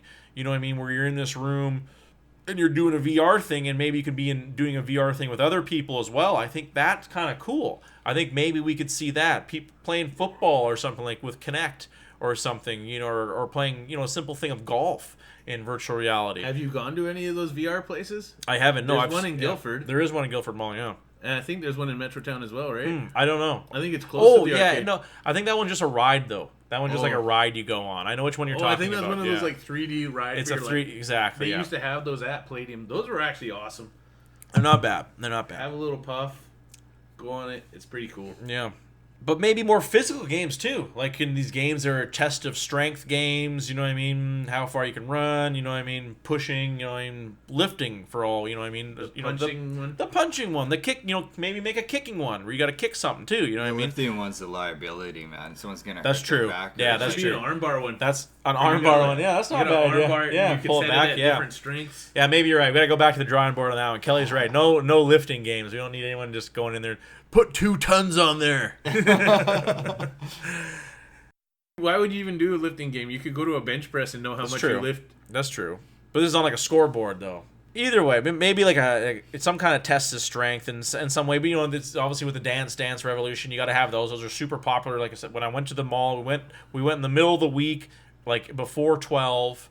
And sure enough, there was people playing Dance there. Do you remember at Palladium, they had that one where you would stand on like the little stage, and there was like a Street Fighter game going on, and the person you're against would stand on the stages and like throw punches and kicks and try to imitate the moves to do things, and you'd have to like crouch down and then push your arms forward to try to do like a fireball. Yeah.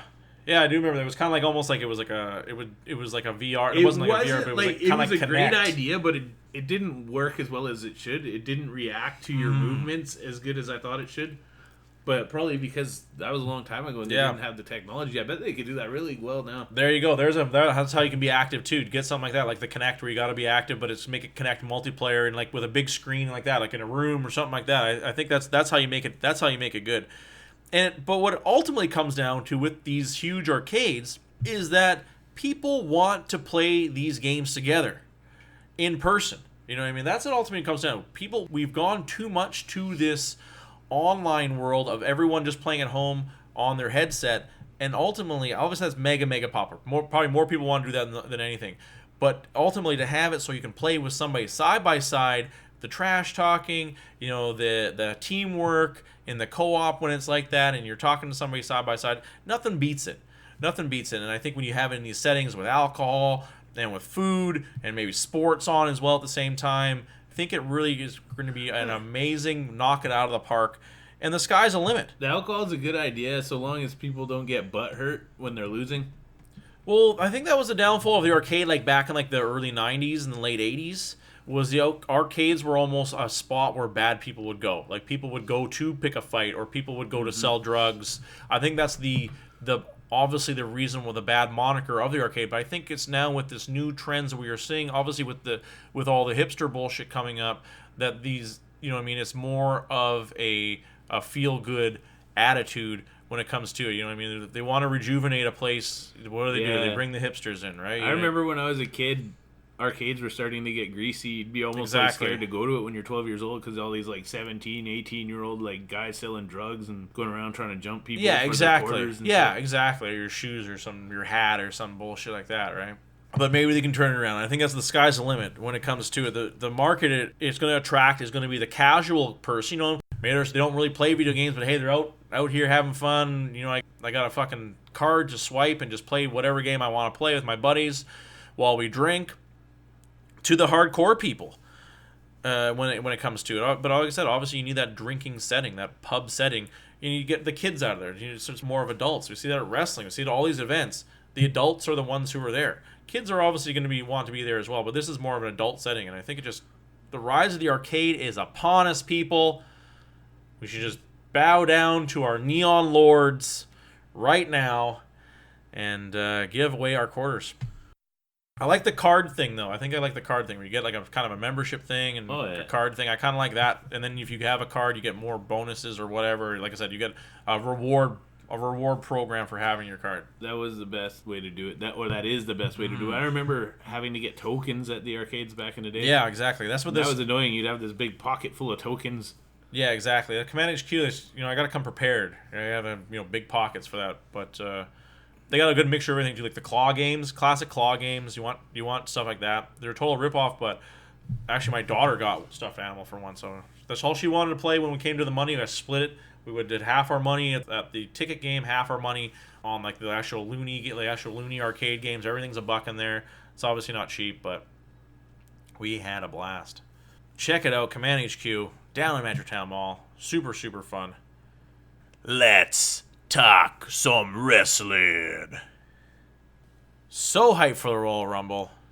Cannot wait. Do you want to do the pick? We'll do the pick after the Royal. Yeah, we'll do the pick after that. We'll do the pick after the breakdown of the week. Raw was great. This one? I'm super hyped for this Royal Rumble. It's not the greatest Royal Rumble. I know. I like the greatest Royal Rumble though too. They should call this one not the greatest Royal Rumble. Just the average Royal Rumble. Just okay Royal Rumble. Not the greatest though. Just the normal one. The Pepsi Royal Rumble. Just right down the middle. Opening the show with Brock Lesnar on Raw was a huge move. Vince comes down to endorse Finn, and then Braun comes down to mess all that up as well. Good little confrontation in the beginning, having Brock Lesnar make his contractual appearance the week before the Royal Rumble. Lashley versus Apollo Crews is something different and new. I think the pose-off was a good work. Maybe they're really giving Apollo something to work with here, and I think having him feud with Bobby Lashley right now, it's a bit odd, but I think it can actually work. But do you have Leo talking for both guys? I don't know. We will find out. Apollo seemed to handle this segment well. What did you think of Apollo Crews kind of being injected, Morgan? Do you think I thought it was pretty good. Yeah. The pose down was pretty good. I thought Renee was pretty funny, getting all like excited over them posing and stuff. I thought it was really good. That's hilarious. Yeah, exactly. That pose off. Exactly. Like, 'cause these guys are shredded. Like these guys are like mega shredded. Especially Lashley. Yeah, he's like super shredded. Like his pecs have pecs, and he has like a 12-pack. You know what I mean? So it worked out well. But Apollo Crews is super shredded too. I thought Apollo Crews, he must be on the same diet as Jinder Mahal, because I think he's grown an inch or two. He's got some. He looks taller than he did before. Because he's not standing next to Titus. That's true. Titus is a tall dude. That is true. I guess McIntyre, they're saying Cena has been injured, is what they announced on the show. Is that why we didn't see him? Exactly. Kelly. He was like, please say John Cena. Please say John Cena. The only one I know. Well played, Kelly. Well played. Awesome. But he was apparently injured, but he's actually not injured. It came out later in the week. They did announce that he was injured by Drew McIntyre, but he actually has a conflict of scheduling. He's actually filming a movie in Vancouver, no doubt. John Cena is filming a movie here, so he will not be, and it was announced first thing this morning, he 100% will not be making the Royal Rumble. So I hope you didn't have him as your pick. No takesies, backsies. We haven't made our picks. I'm just joking. I'm liking the mix-up with Jinder Mahal and the Singh brothers versus the Lucha House Party. I thought that was a good move. Just good to see the Singh Bros, and I think they match up good against, they're obviously small, super small guys, and against the Lucha House Party. It was actually a good match, having Jinder in there too. They were making Jinder good against making fun of the crowd. I love it. Huge announcement was obviously for Alexa Bliss on her show, Moments of Bliss, is that she is going to be in the Royal Rumble. Can't wait. I'm super happy to see that she has been cleared to wrestle again. And especially since the last time she couldn't make the Royal Rumble because she was actually the champ at it. So I think it's awesome for her to get the chance to be in the Royal Rumble. Super excited about that. I think so too. She's probably the best woman wrestler they have. It sucked thinking that she wasn't going to come back when there was talk that she may never come back. So I'm glad she's back. Yeah, that was the worst. Exactly. That her concussions were so bad that she may walk away. But yeah, no, good news on that. The debut of Lacey Evans, I thought that was pretty huge too. And I thought she came out with some fire. I think she's got a really good little angle here. And her mic skills aren't the best yet, but she has done very little on the mic. She's been super quick in NXT. They pushed her right up to the main thing very quickly too. I don't even think she was in NXT for a full year before she gets the call up. But calling Alexa a sawed-off runt. Woo! Good move. Hot tamales. What a call out. Pretty good speech there. She did, yeah. I'll give it to Lacey Evans. I'm excited to see how she does. She's going to be in the Royal Rumble, and just how she does in her career in Raw. Good for her. Heavy Machinery make their debut, and they give them the Ascension beatdown. They're coming up at the right time. I like those guys. I think we talked about earlier in the week. What's the one guy's name? Otis? Otis, yeah. Yeah, that guy's hilarious. He was actually an All-American wrestler as well. Could you imagine? You know what I mean? How could you beat that dude? He's like 5 foot. He's like 5 foot high and then 5 foot wide. No one's got a lower center of gravity than that guy. How do you get under him? I know, that's what I'm saying. He's super. He's got a weird build, Kelly. He's so low center of gravity. It's nuts. He's like Puck from Alpha Flight. He's like the English bulldog of wrestlers. Exactly. Not the British Bulldog. But The English Bulldog. Yeah, exactly. there was another British Bulldog. Oh shit. Dynamite Kid. Yeah, exactly. Great tag team. But they make their, they beat the shit out of him. But I said they think they're coming up at the right time, perfect timing for them. Yeah, that's him. Is the tag team division is so terrible right now in Raw. Heavy Machinery could get this ball rolling and really take it over and become the champs very, very quickly. But right place at the right time for the Heavy Machinery. I was never really the biggest fan of them in NXT, but there was a few dudes I wasn't the biggest fan of. And then when they got the main roster call-up, I became huge fans of them. Best example would have to be Elias, obviously. Revival comes out, and the crowd goes mild. Revival, man. No one gives a shit about them when it comes to the people. Glad they lost, and the slide continues. And now they have a feud because Kurt Hawkins was the referee, and to be, you think you couldn't go any lower than feuding with the Lucha House Party? Now they're going to be feuding with Zack Ryder and Kurt Hawkins. Woo, woo, Do you think what's the craziest thing is the Revival could be the first win for Kurt Hawkins? And I think what a statement of how terrible the Revival is. They lose to the guy who's like 216. Ooh. He's 0-216. I think That's it's his more whole of a thing. statement of like how terribly they've booked them. Oh, no. The guys are actually pretty good. If you saw them in NXT, they were a really good tag team, and they did really well. They came up, they said one thing Vince didn't like, and they've just been losing ever since. That's true. But that's one dude you don't want to piss off is the boss. You don't talk shit about the term sports entertainer. Yeah, exactly. Yeah, because he invented that He moniker. loves it. He's like, they're sports entertainers. Yeah. Oof. Gonna be. They did, like I said, they asked for the release, so we'll find out what happens with them. Going to A&W Wrestling. But I think what they have, I think they actually have a contract till 2020. I think that's the problem right now. So I think Vince would rather even let them sit on the shelf for a year and then release them. But you've hit rock bottom when you're. What was their tag team? Remember they actually were brothers, Zack Ryder and Kurt Hawkins. When they first came up, they were a tag team together, and they were like brothers and looked exactly the same. They had like shoulder length hair, and they had like red hair. No idea. They had, but remember. they were super super terrible then too. The Hype Brothers? No, it was well before the hype stuff. They were like The Hype Brothers was him and Mojo. Mojo right? Raleigh, yeah, exactly. I like Mojo better than either of them. Yeah, where's he been? I don't know. Yeah, maybe he's been injured or something, huh? Yeah, He had that kind of like he wasn't the greatest wrestler, but he had that kind of like Ultimate Warrior Goldberg thing going on where he would like run around clotheslining and shit. I think they made a good move when they turned him heel, and then he just kind of disappeared, But that's Mojo Rawley. No one, I think this maybe was a test to say, hey, we'll let Mojo Rawley disappear. Let's see if anybody talks about him, and no one talked about him. So I thought he was getting some momentum with that heel push. But unfortunately, I think when you're feuding with Zack Ryder, it's never going to be a good way to go. Good ending of the show of Raw, building up the rivalry between Sasha and Ronda.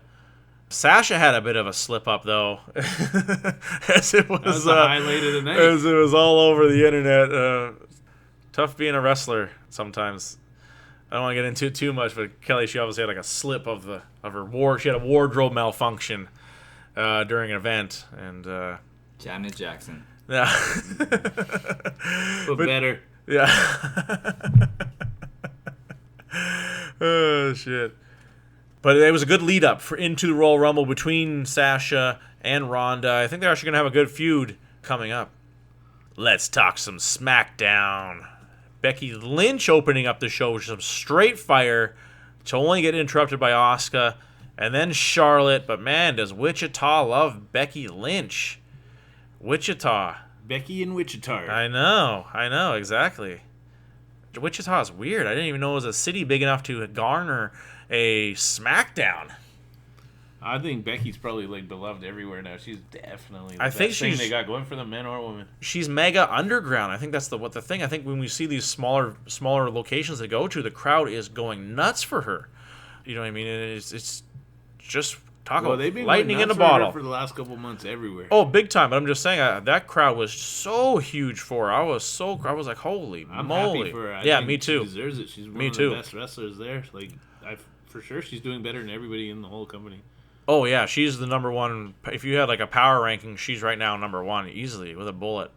And with her rivalry, who's going to be coming up with her playing it right with Asuka, to have the three-way with Asuka and Charlotte, to have those girls all be feuding all at the same time type thing. I think that's good. Not having a one-on-one feud, having more of a open feud with the three of them is a great work, and I think it's going to pay off down the road, with just Becky Lynch being the patriarch of that feud, the leader of it, and then obviously have the skill set of Charlotte to back it up with the fan favorite as well in Asuka.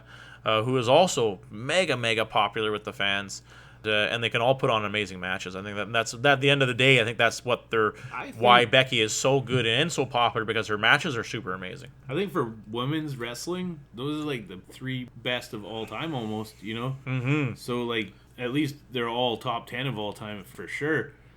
And like the 3 of them having a 3-way feud is like back when Stone Cold, The Rock, and The Undertaker were all feuding each other, right? Great analogy, yeah, absolutely. Especially of people at the hype of their career right now. With all of them have a very long career to go. They're all quite young still, and how many title changes are going to be seen between those 3, and where they move between brands or what happens down the road is going to be very interesting for us to watch. The women's revolution will change it, but traditionally the women's wrestlers don't have as long of a career as the men. That's true. WWE seems to give up on them at an earlier age. Mm-hmm. Unless you're Mae Young or Moolah, then you're older than any of the men. Yeah, that's true. Or anybody, really, in the world. I hope they were awesome, though. I hope Mandy has something up her sleeve for her rivalry with Naomi, because it's kind of fizzling out a little bit. I think this is really where you separate, and rather than separating the men from the boys, where you separate the girls from the women here on this one. Is how Mandy's going to roll with this, because it's kind of the whole thing, the whole homewrecker thing's already fizzled out. So where does she go from here? I'm actually kind of interested to see where she does take that, and it's, to have her feud with Naomi is a good stepping stone in the right direction for her career. Do you think that feud's over? I think it almost is. I just don't know that's what I'm saying. That's pretty quick if it is. That's what I'm saying. I just don't know where they go from here. That's why I'm hoping that they have an idea. Stretch that out a bit. So did I, but as soon as they already had the hotel thing, and then they fought in the hotel. And now they're just, they're fighting in the ring. But, like I said, where do you go? That's why she needs something up her sleeve, because where do you go from here? Classic lead up to the Royal Rumble with the Bar versus the world's best friends in the Shane O'Mac and the Miz. They're, classic way, those dudes just, beat the crap out of each other. And they really beat the crap out of the best friends this time, because they got the best of them last time. So classic lead up. I really like it. It's going to be actually probably a really good match. I think they're obviously going to give the titles to the Miz and Shane O'Mac. I'd be very surprised if they didn't win. I love the vignette they actually gave Mustafa Ali. He got a cool Hollywood one. I thought that was really different, and I thought he really took it very well. They haven't done anything like that in a long time. They keep doing the terrible ones with Dean Ambrose, but this one's cool because he was outside. It was cold. You know what I mean? You know what it reminded me of? Like back in the day when Rikishi used to do the vignettes in the hood. Oh, really? Yeah. I know what you're talking about. Yeah, it was very similar because it had kind of that grainy style to it. Yeah, I liked it. I thought it was pretty good. I thought it was good too. He's definitely a good actor as well as wrestler. Yeah, talk about a dude who got the ball and really ran with it. That's for damn sure. To get the call up from to be saved from the purgatory of 205 Live, and to actually be on SmackDown, and then not only that, to be one of the major players every night you're in the main event or in a serious match with somebody important. I'm a huge fan of the Andrade versus Rey Mysterio matches, but are they becoming too much to you? Are you getting tired of them now? I like them. I liked them too. I thought the two out of it's too much. I like if you're gonna have a bunch of good matches like that, then why not keep doing it? Yeah. It's kind of like New Day versus Usos. I've seen that a whole bunch of times. That's true. I liked it every time. I'm just wondering if the fans hit us up on Twitter. Are you getting tired of this match? I'm enjoying it still, and I think they really did it at this one as well. The best 2 out of 3. They once again revolutionized all these crazy moves. Rey Mysterio, I don't know how he is coming up with these new moves. Obviously, is working with Andrade, which I feel sorry for him having to lose his name because his name was so cool. And now he's just Andrade. So boring. They can't even call him CN anymore, I don't think. I don't even think they can call him because CN was kind of like his nickname. Why can't they call him that? Because his name is Andrade, and that's it. They've shortened down all these other people's names. For no reason? They like to shorten the names. They should remember Elias's name was Elias Sampson. Remember and then now he's just Elias. Remember when they shortened Rocky Maivia to The Rock? Yeah, exactly. That was awesome. Titus O'Neil. And he's just Titus. You know what I mean? They just like to shorten him down. Drew McIntyre still got his. You know, Seth Rollins has still got his. It's because I think they're more names, right? But still, Andrade, another one goes down to Vince is saying your name is too long. It's no, I can't put it on a T-shirt. As he walks down to the ring. Dan, dan, dan, dan, dan, dan, dan, dan, dan. Anyways. It was a 4-star match. I'm only giving it a 4-star because there was a bit of a slip up there by Ray. Still a great match between Andrade, Cien Almas. I'll never let it give in. He'll always be Cien around here. Crazy for Samoa Joe to come out, interrupt the match, and then for him to get RKO'd once again to end the show with an awesome lead up to the Royal Rumble with having this crap like that. You know, Samoa Joe going to be in the Royal Rumble. You know, Randy Orton's always good in the Royal Rumble. You know, obviously Andrade and obviously Rey Mysterio going to be in there too. There's 4 dudes taking up that 30 spot. We got to move to a 40-man Royal Rumble here. 40-man Royal Rumble. I would love to see it. It wasn't the greatest Royal Rumble 40-man? I thought it was 60. Oh, yeah, it was 60. Yeah. I think it's the best when they have RKOs out of nowhere. For some reason, that's like my favorite thing in wrestling. Like something's going on, and then all of a sudden, dude's getting RKO'd. Raw ends. Yeah, right. I'm happy with that every time. I hear you on that. It's not bad. No, he had kind of stepped away from it. I didn't like Randy Orton with the new torturing dudes. It's really weirding me out. It's really torturing the dudes is really weirding me out. I think it's supposed to. Nah, I guess so. I know exactly. I know he hears voices in his head and yada yada yada, and he's the unhinged viper. Either way, great ending, leading into the Royal Rumble. Wrestling news, there was a ton to get to this week. Undertaker leaked, first rumored guy to be in this year's Hall of Fame. It was leaked in an email about coming to this meet and greet with Hall of Famers, this guy and the Undertaker. You know, so they call him a Hall of Famer, and a lot of people are putting some weight behind this. So I don't know, man. Do you think he really deserves it? Obviously, yeah. To be the main one, obviously, especially the guy that basically carried WWE to where it is through the hard time. There was always the Undertaker. He was their loyal soldier when everybody else was going to WCW for more money. Exactly. He was loyal to Vince, and it paid off for him.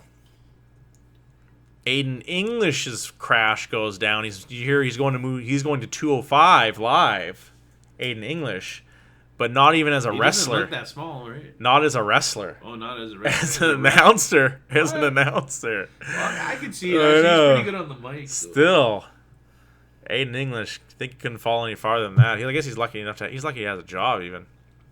Biggest rumor, though, coming out is that Ronda Rousey will lose at WrestleMania, and she will not re-sign her contract after WrestleMania. Apparently, she has come out and gotten pissed off that people were saying that and said that she plans on staying for a long time. Really? Well, the interview, she's been obviously asked it tons and tons this week. People were speculating that she wanted to go have a kid or something. Yeah, exactly. And she's like, I would appreciate if people didn't talk about my reproductive... Yeah. She went on a tirade. She went on a tirade about who knows about my... Mad. Yeah, people don't know about my uterus. People don't know about my vagina, and saying all this other stuff like that. I'm just quoting what she was saying. I'm not paraphrasing. And then she doesn't have to answer questions about this, and it's no secret she wants to start a family, obviously. And does she leave? Does she not? We'll see how much. I think maybe she can be using it, obviously, as a bargaining chip for the UFC. She's a mega star. I mean, for the WWE, obviously, she's a mega star. And, does she want to step away and do some movies and have a kid, or, continue with wrestling right now? I think she's going to get some money if she decides to stay. That was weird, though. Can you imagine her and Travis's kid? Yeah, good mix. Guy or girl, it'll be like a world champ one day, probably. Just no chin. No chin. No chin. All offense. What was also crazy, and I'll give props to my wife on this one. She actually called it. She said, "What happened to Lars Sullivan?" You know what I'm talking about? We saw all the other NXT call-ups make their debut in some way or another. with making an appearance or with actually having a match. But except for Lars Sullivan, I thought, you know what, that's crazy. He was like the main moniker too. He was like the main, you know, they had that huge vignette of him smashing shit, and you know what I mean, and how he was going to be like the first guy to come over, like the big name to come over from NXT. And I guess he had a panic attack. He had such bad anxiety before he was supposed to go on stage. He had a panic attack, said, I can't do it. And Vince is apparently furious. So he could actually have just lost his job, not only being kicked back to NXT, he may have just lost his job. Jeez, Vince, get with the mental health awareness. Exactly, but I can see. Well, they would have had to change up on the fly. You know what I mean? Well, I could understand him being maybe frustrated with the situation, but to get pissed at the guy over that, I mean, I can see if it continues being like, oh, we're not going to be able to work with you if this continues. It's a one-time thing. He's got pissed over littler things, though. You know, more pissed over smaller things. Like calling yourself a pro wrestler. Yeah. No, he should have threw the book at him. Throw the book at those Revival bums. How dare they want to be called pro wrestlers? I know. Sports entertainment. CM Punk, apparently a big rumor. He's actually signed with AEW. I think it's just for an appearance, though. It's just in the rumor stage right now. Usually these rumors are true, but it's in the rumor stage right now. Obviously, they threw enough money at him. His MMA career, he has begrudgingly put his successful MMA career on hold to go over and maybe get a little bit of money from Cody Rhodes. Like I said, I heard he was gonna go suck at professional skateboarding next. Wow, you heard it here first, folks. Pro skateboarder, CM Punk, the Michael Jordan of golfing, the Michael Jordan of sucking, the Michael Jordan of baseball. He's really good at it. Abyss coming to the WWE as well is big news. Is it too late? I think it's too late. You know what I mean? Well, we'll see. I thought he was pretty good in TNA. I thought he was pretty good, but he's quite old. You know what I mean? He's got to be up there. But I think because he had like that whole thing where he plays like his brother, who's like this nerdy like accountant type dude. I like that one. Yeah, that's pretty good. It's not bad. It was different, to go from like this crazy, you know what I mean, kind of Kane knockoff to go to like this, nerdy accountant was a funny move. I like that. Like he's kind of like Mankind or McFoley in that sense, where he's got multiple characters. Mm-hmm. Yeah, exactly. It shows that he wasn't just a super one-dimensional. I wouldn't be opposed to having him come over, but what longevity would he have? I don't think it's going to be for a long time. I think it might be 2 or 3 years. That's not bad. At least you can say he came over to WWE. But there was somebody else as well. Somebody not. Oh yeah, and Sanjay Dutt apparently has signed with WWE as well. So could be a shakeup. I wasn't really a big fan of. I know exactly because he was like a part of. He was a part of the X division, which is like their 205 division. You know what I mean? It was better than 205 Live though. That X division. Oh, 205 Live was pretty hard to be worse than them. They had like the X division had AJ Styles and Christopher Daniels and all these guys, right? That's true. Exactly. That is true. Yeah, what was his name? The guy that always dressed up like Macho Man? Jay Lethal. Oh, Jay Lethal. Yeah, he's like the main guy in ROH now. I think he's like part owner of it or something as well. Yeah, he was one of the main ones as well. He was always the guy I thought WWE would get one day. With all that being said, we come to the Royal Rumble going down in just a half hour. Pacific Standard Time, the most standard. Pacific, what? Can't wait for the Rumble, as I've said throughout the entire show, like a broken record, and throughout the month leading up to Royal Rumble, how fucking much I love it. Can't wait for it.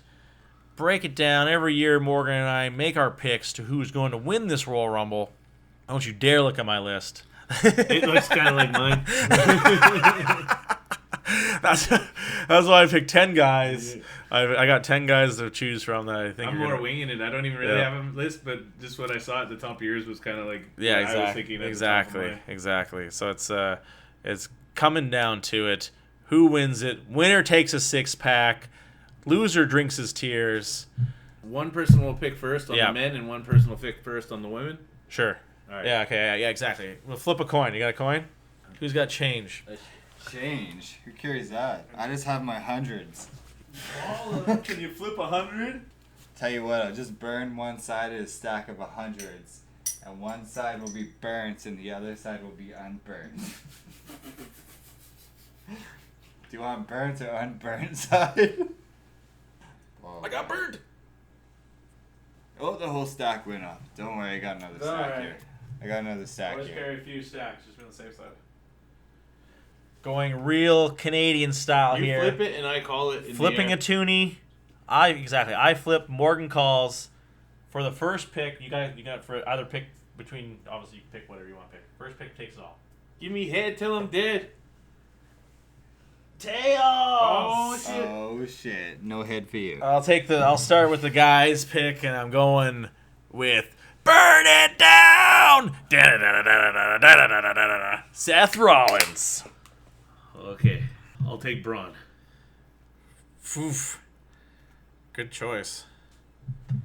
Morgan coming in with Braun Strowman. I'm going with the Scottish psychopath Drew McIntyre. That was a good pick. I was thinking either him or Braun when I picked Braun, and then I'll go with Samoa Joe. Ooh, Samoa Joe, good pick. I'm gonna go with my man Andrade Cien Almas. Hey, give me Bobby Lashley. Ooh, Bobby Lashley. Fuck, that was gonna be my next pick. He was on my list. Good pick. I'm going with a surprise entrance. I think he's gonna be in the Royal Rumble. Going a little crazy. Kevin Owens. All right. Going on a limb here. Let me think. This is a tough pick actually right now. There's a few guys that are kind of all around the same area in my mind. I'll go Rey Mysterio. Ooh, you son of a bitch. That's gonna be my pick. Good pick. Good pick. I'm going off the board again. I'm going off the board again with a surprise entrance. It's just rumored he's even going to be there. Bray Wyatt. Follow the buzzards. Bray Wyatt. Yep, Morgan for his last pick of the men. The Rock. Wow, good. Oh, damn it. He's actually... A lot of people are talking about The Rock coming down. Fuck, I thought I wrote... I don't know. I figured I may as well go with a long shot with that. I didn't pick. write The Rock. Yeah, no, if your fifth pick, you got to go for the long shot. You know what I mean? I think you actually had Triple H one time as a long shot, and the son of a bitch ended up winning. There was that one where he beat Roman Reigns, and that was the one for when he There's became always the the champ. potential of Triple H making himself win something that he shouldn't. Yeah, exactly. Damn Triple H. On to the women's. I'm missing one of my picks on my list here. Who do you have on your list? Braun, Samoa Joe, Rey Mysterio, The Rock. Oh, Bobby Lashley. Oh, right, Bobby Lashley, yes. I had Elias on my list, kind of, and The Miz on my list as well, kind of down there. Rusev as well. It'd be cool to see Elias win it or Rusev. Mm-hmm. So Who I do you get got? to pick first for the Yep. women, right? I'm going to Charlotte. Ooh, you son of a gun. Going Alexa. Go Becky Lynch. Ooh. I'm not sure if she'll be in it, but No. if she is, then maybe she'll win it. I'm gonna go Ember Moon. War Goddess. Take Nia Jax. Oh, good one. That was gonna be my next pick. I'm going for the Golden Goddess, Mandy Rose. Take Bailey. Oh, Bailey. Good pick.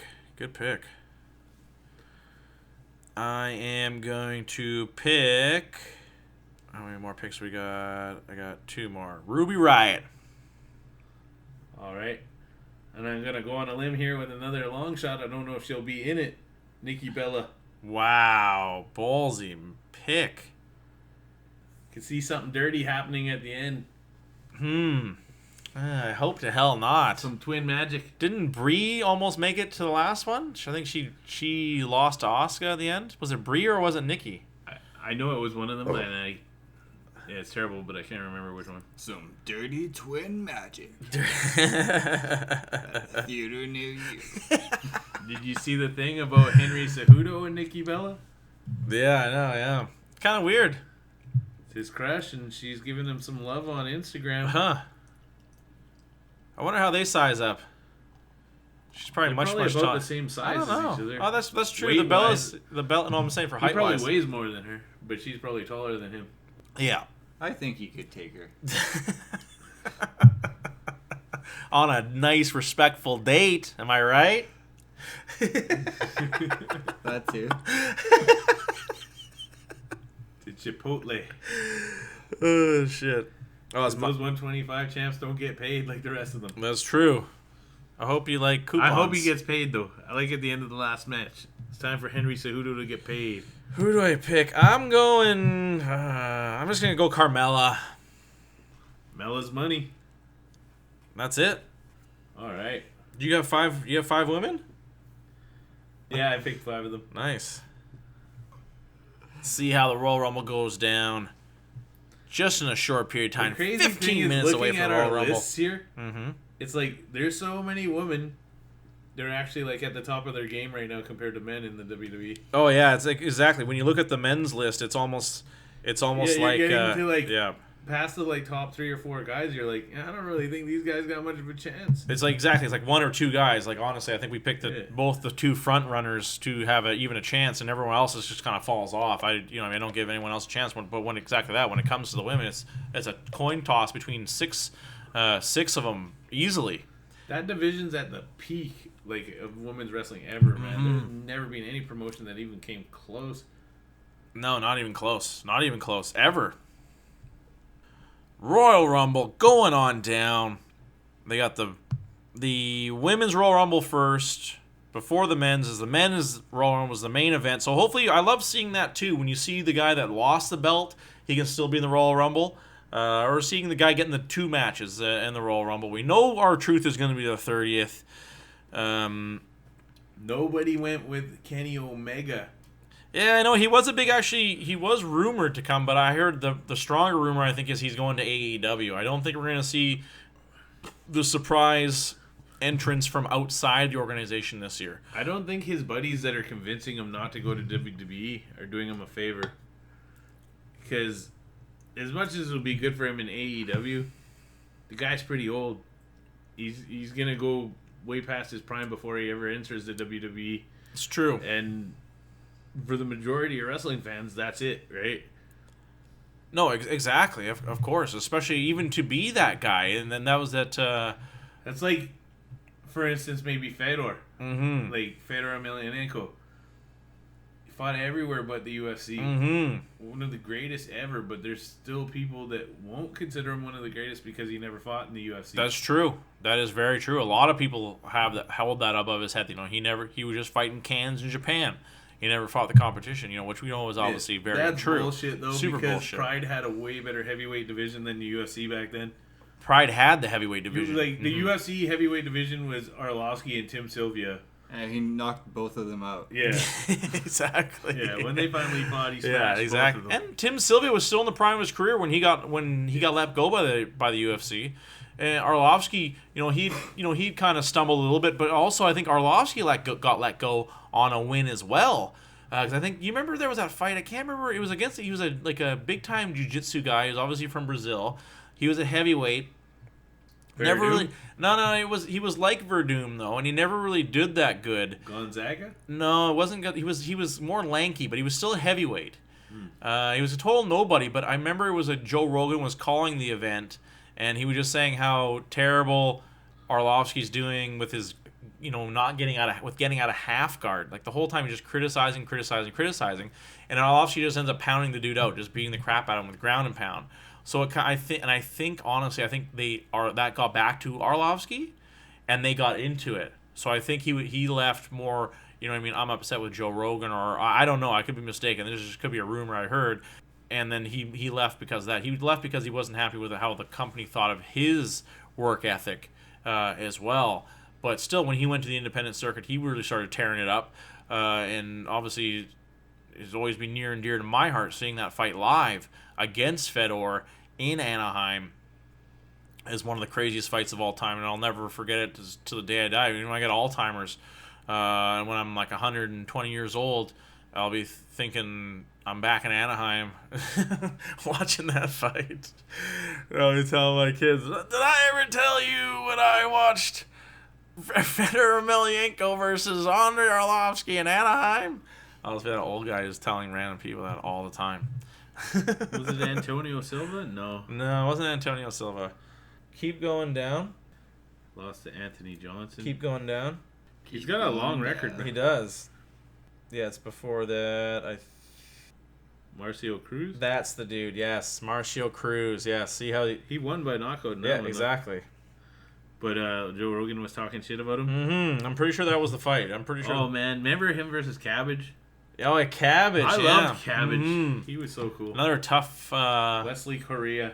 Another tough island fighter, yeah. Super excited. We had a great night last night of watching the fights, watching Bellator. We definitely had a few drinks, listening to some music afterwards. Some was good, some was bad. The Irish whiskey was good. Mm-hmm. Glendalough. 7 years aged. With water. With no water, bitch. Wow, it's got to have a little bit. Tiny, tiny, very trace amounts of water. Oh, I thought you mean added water.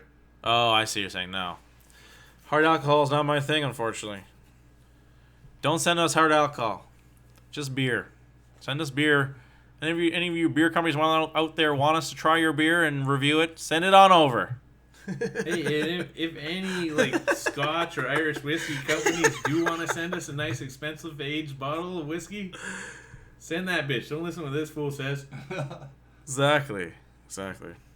Getting back to the Royal Rumble, we got room for 7 entrances for the women's division. Only 23 people have declared themselves for it.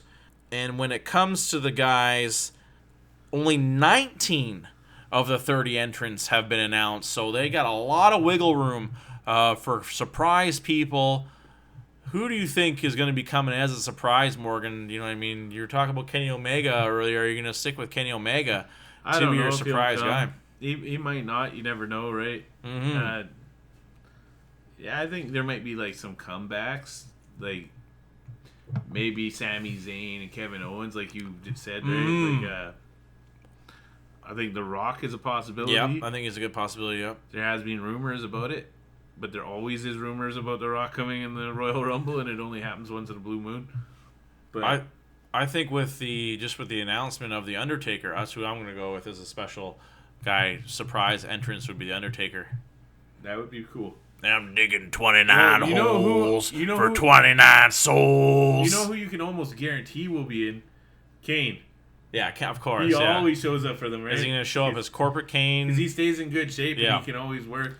And he has, in the 90s, even, in the early 2000s, he was like a wrecking ball in the Royal Rumble. I think he had for the longest time, I think Roman Reigns broke it, was for the most people eliminated. I think that feat was held by Kane.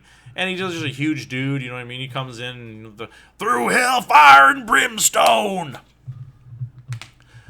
And Kane always puts on a good show, and he's obviously much, much older and not in the best of shape. I think he busted his heel or something really bad in his last WWE run when he was doing a whole Brothers of Destruction thing with The Undertaker. So we'll see with Kane. I think Kane's could be easily called in. I'm super excited for it. Starting in 10 minutes, countdown to the Royal Rumble. I think he's the road to WrestleMania. Got like the most appearances on Raw out of anybody or some stat like that. I can believe it because he was Isaac Yankem for so long too. In the early days, he was fake Diesel. Yeah, he was. Oh, he was. Fuck! What a bad rap. Oof. Ugh, that's tough. Yes, he was. Yeah, and then to finally land on Kane. Tough go he had. You know what I mean? I think the real Diesel always talks about how his first run obviously is the Wizard, or just as Oz, I think is what his name was. That's got to be the worst gimmick ever. Like, Razor Ramon was the Diamond Stud. That's at least a lot better than being like a wizard. Who the fuck? Do you remember what they did to Tugboat? No, I know. That was the biggest. That was the biggest career killer of all time in the history of the world. Through the wall. But still, you bust through the wall, you fall, you trip over and fall, your helmet comes off, and that's your whole thing as the Shockmaster. Like, I'm just weird. But you used to be Tugboat, so Tugboat was way cooler. Way cooler. He's like that. Well, the shitty thing is that WCW killed the Natural Disasters. I think they were such a good team as Earthquake and Tugboat. Or I think he became Typhoon when he was the bad guy, when he turned on Hulk Hogan. Yeah. That's what I really remember, when they had a tag team match. That's when they were the Natural Disaster. Yeah, exactly. When Tugboat turned on Hulk Hogan. Typhoon was a good character, yeah, and he became Typhoon, exactly. Good, really good character. But I think, obviously, they all went over to WCW because they were giving them more money. And What was unfortunately, the Earthquake called in WCW? Avalanche? he was called, I think, the Shark at first, and then he became Avalanche afterwards because he Okay. realized the Shark was terrible. The Shark is... Why would a fat Yeah. guy be the Shark? And it makes zero sense. I know, that's what I'm saying. It makes Maybe zero like sense. the elephant? I don't know. Something. You don't have to be an inanimate object, you know what I mean? He was from Surrey, Yeah. BC, and Yeah, I remember exactly, when yeah. I was a kid going to Safeway with my mom and seeing the Earthquake there, and he had like this little Asian chick with him, and he's just doing his grocery shopping, and Yeah. I was like, "Holy shit, it's fucking Earthquake!" Yeah, because he exactly. And he was super nice. He was said a- hi and stuff. It makes sense because he was a sumo in Japan for the longest time too, before he became a wrestler. A little bit of local history. A town, few towns over. Super excited for all the Royal Rumble. Can't say that enough. Break the record already. Goes down tonight.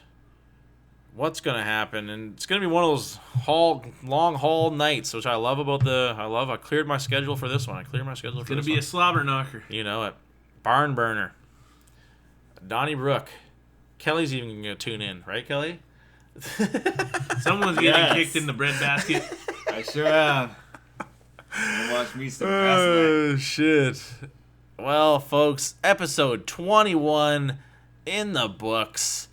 We'll do something. People are telling me, oh, you should have done something big for 20. I'm like, what am I supposed to do? Oh, it's our 26th episode. We're having a celebration. 25 is more of a number. Oh, it's 32, our 32nd episode. Let's have a celebration. Where do you draw the line? 50. 50. 50's good. Yeah, then it means something. 50th episode, we'll do something special. We'll get a guest. How does that sound? We'll get a famous guest. Famous. Super famous. Sounds good. You heard it here first. Tune in a few months down the road for the 50th episode. Episode 21 in the books. For co-host Morgan, for co-producer, full producer, executive producer, and one of those other shady producers, The Harvey Weinstein of podcasts. Wow. Kelly. You should have seen what he made us do. Kelly, producer extraordinaire. My name is Steven, and you've been listening to the New Podcast. Signing off.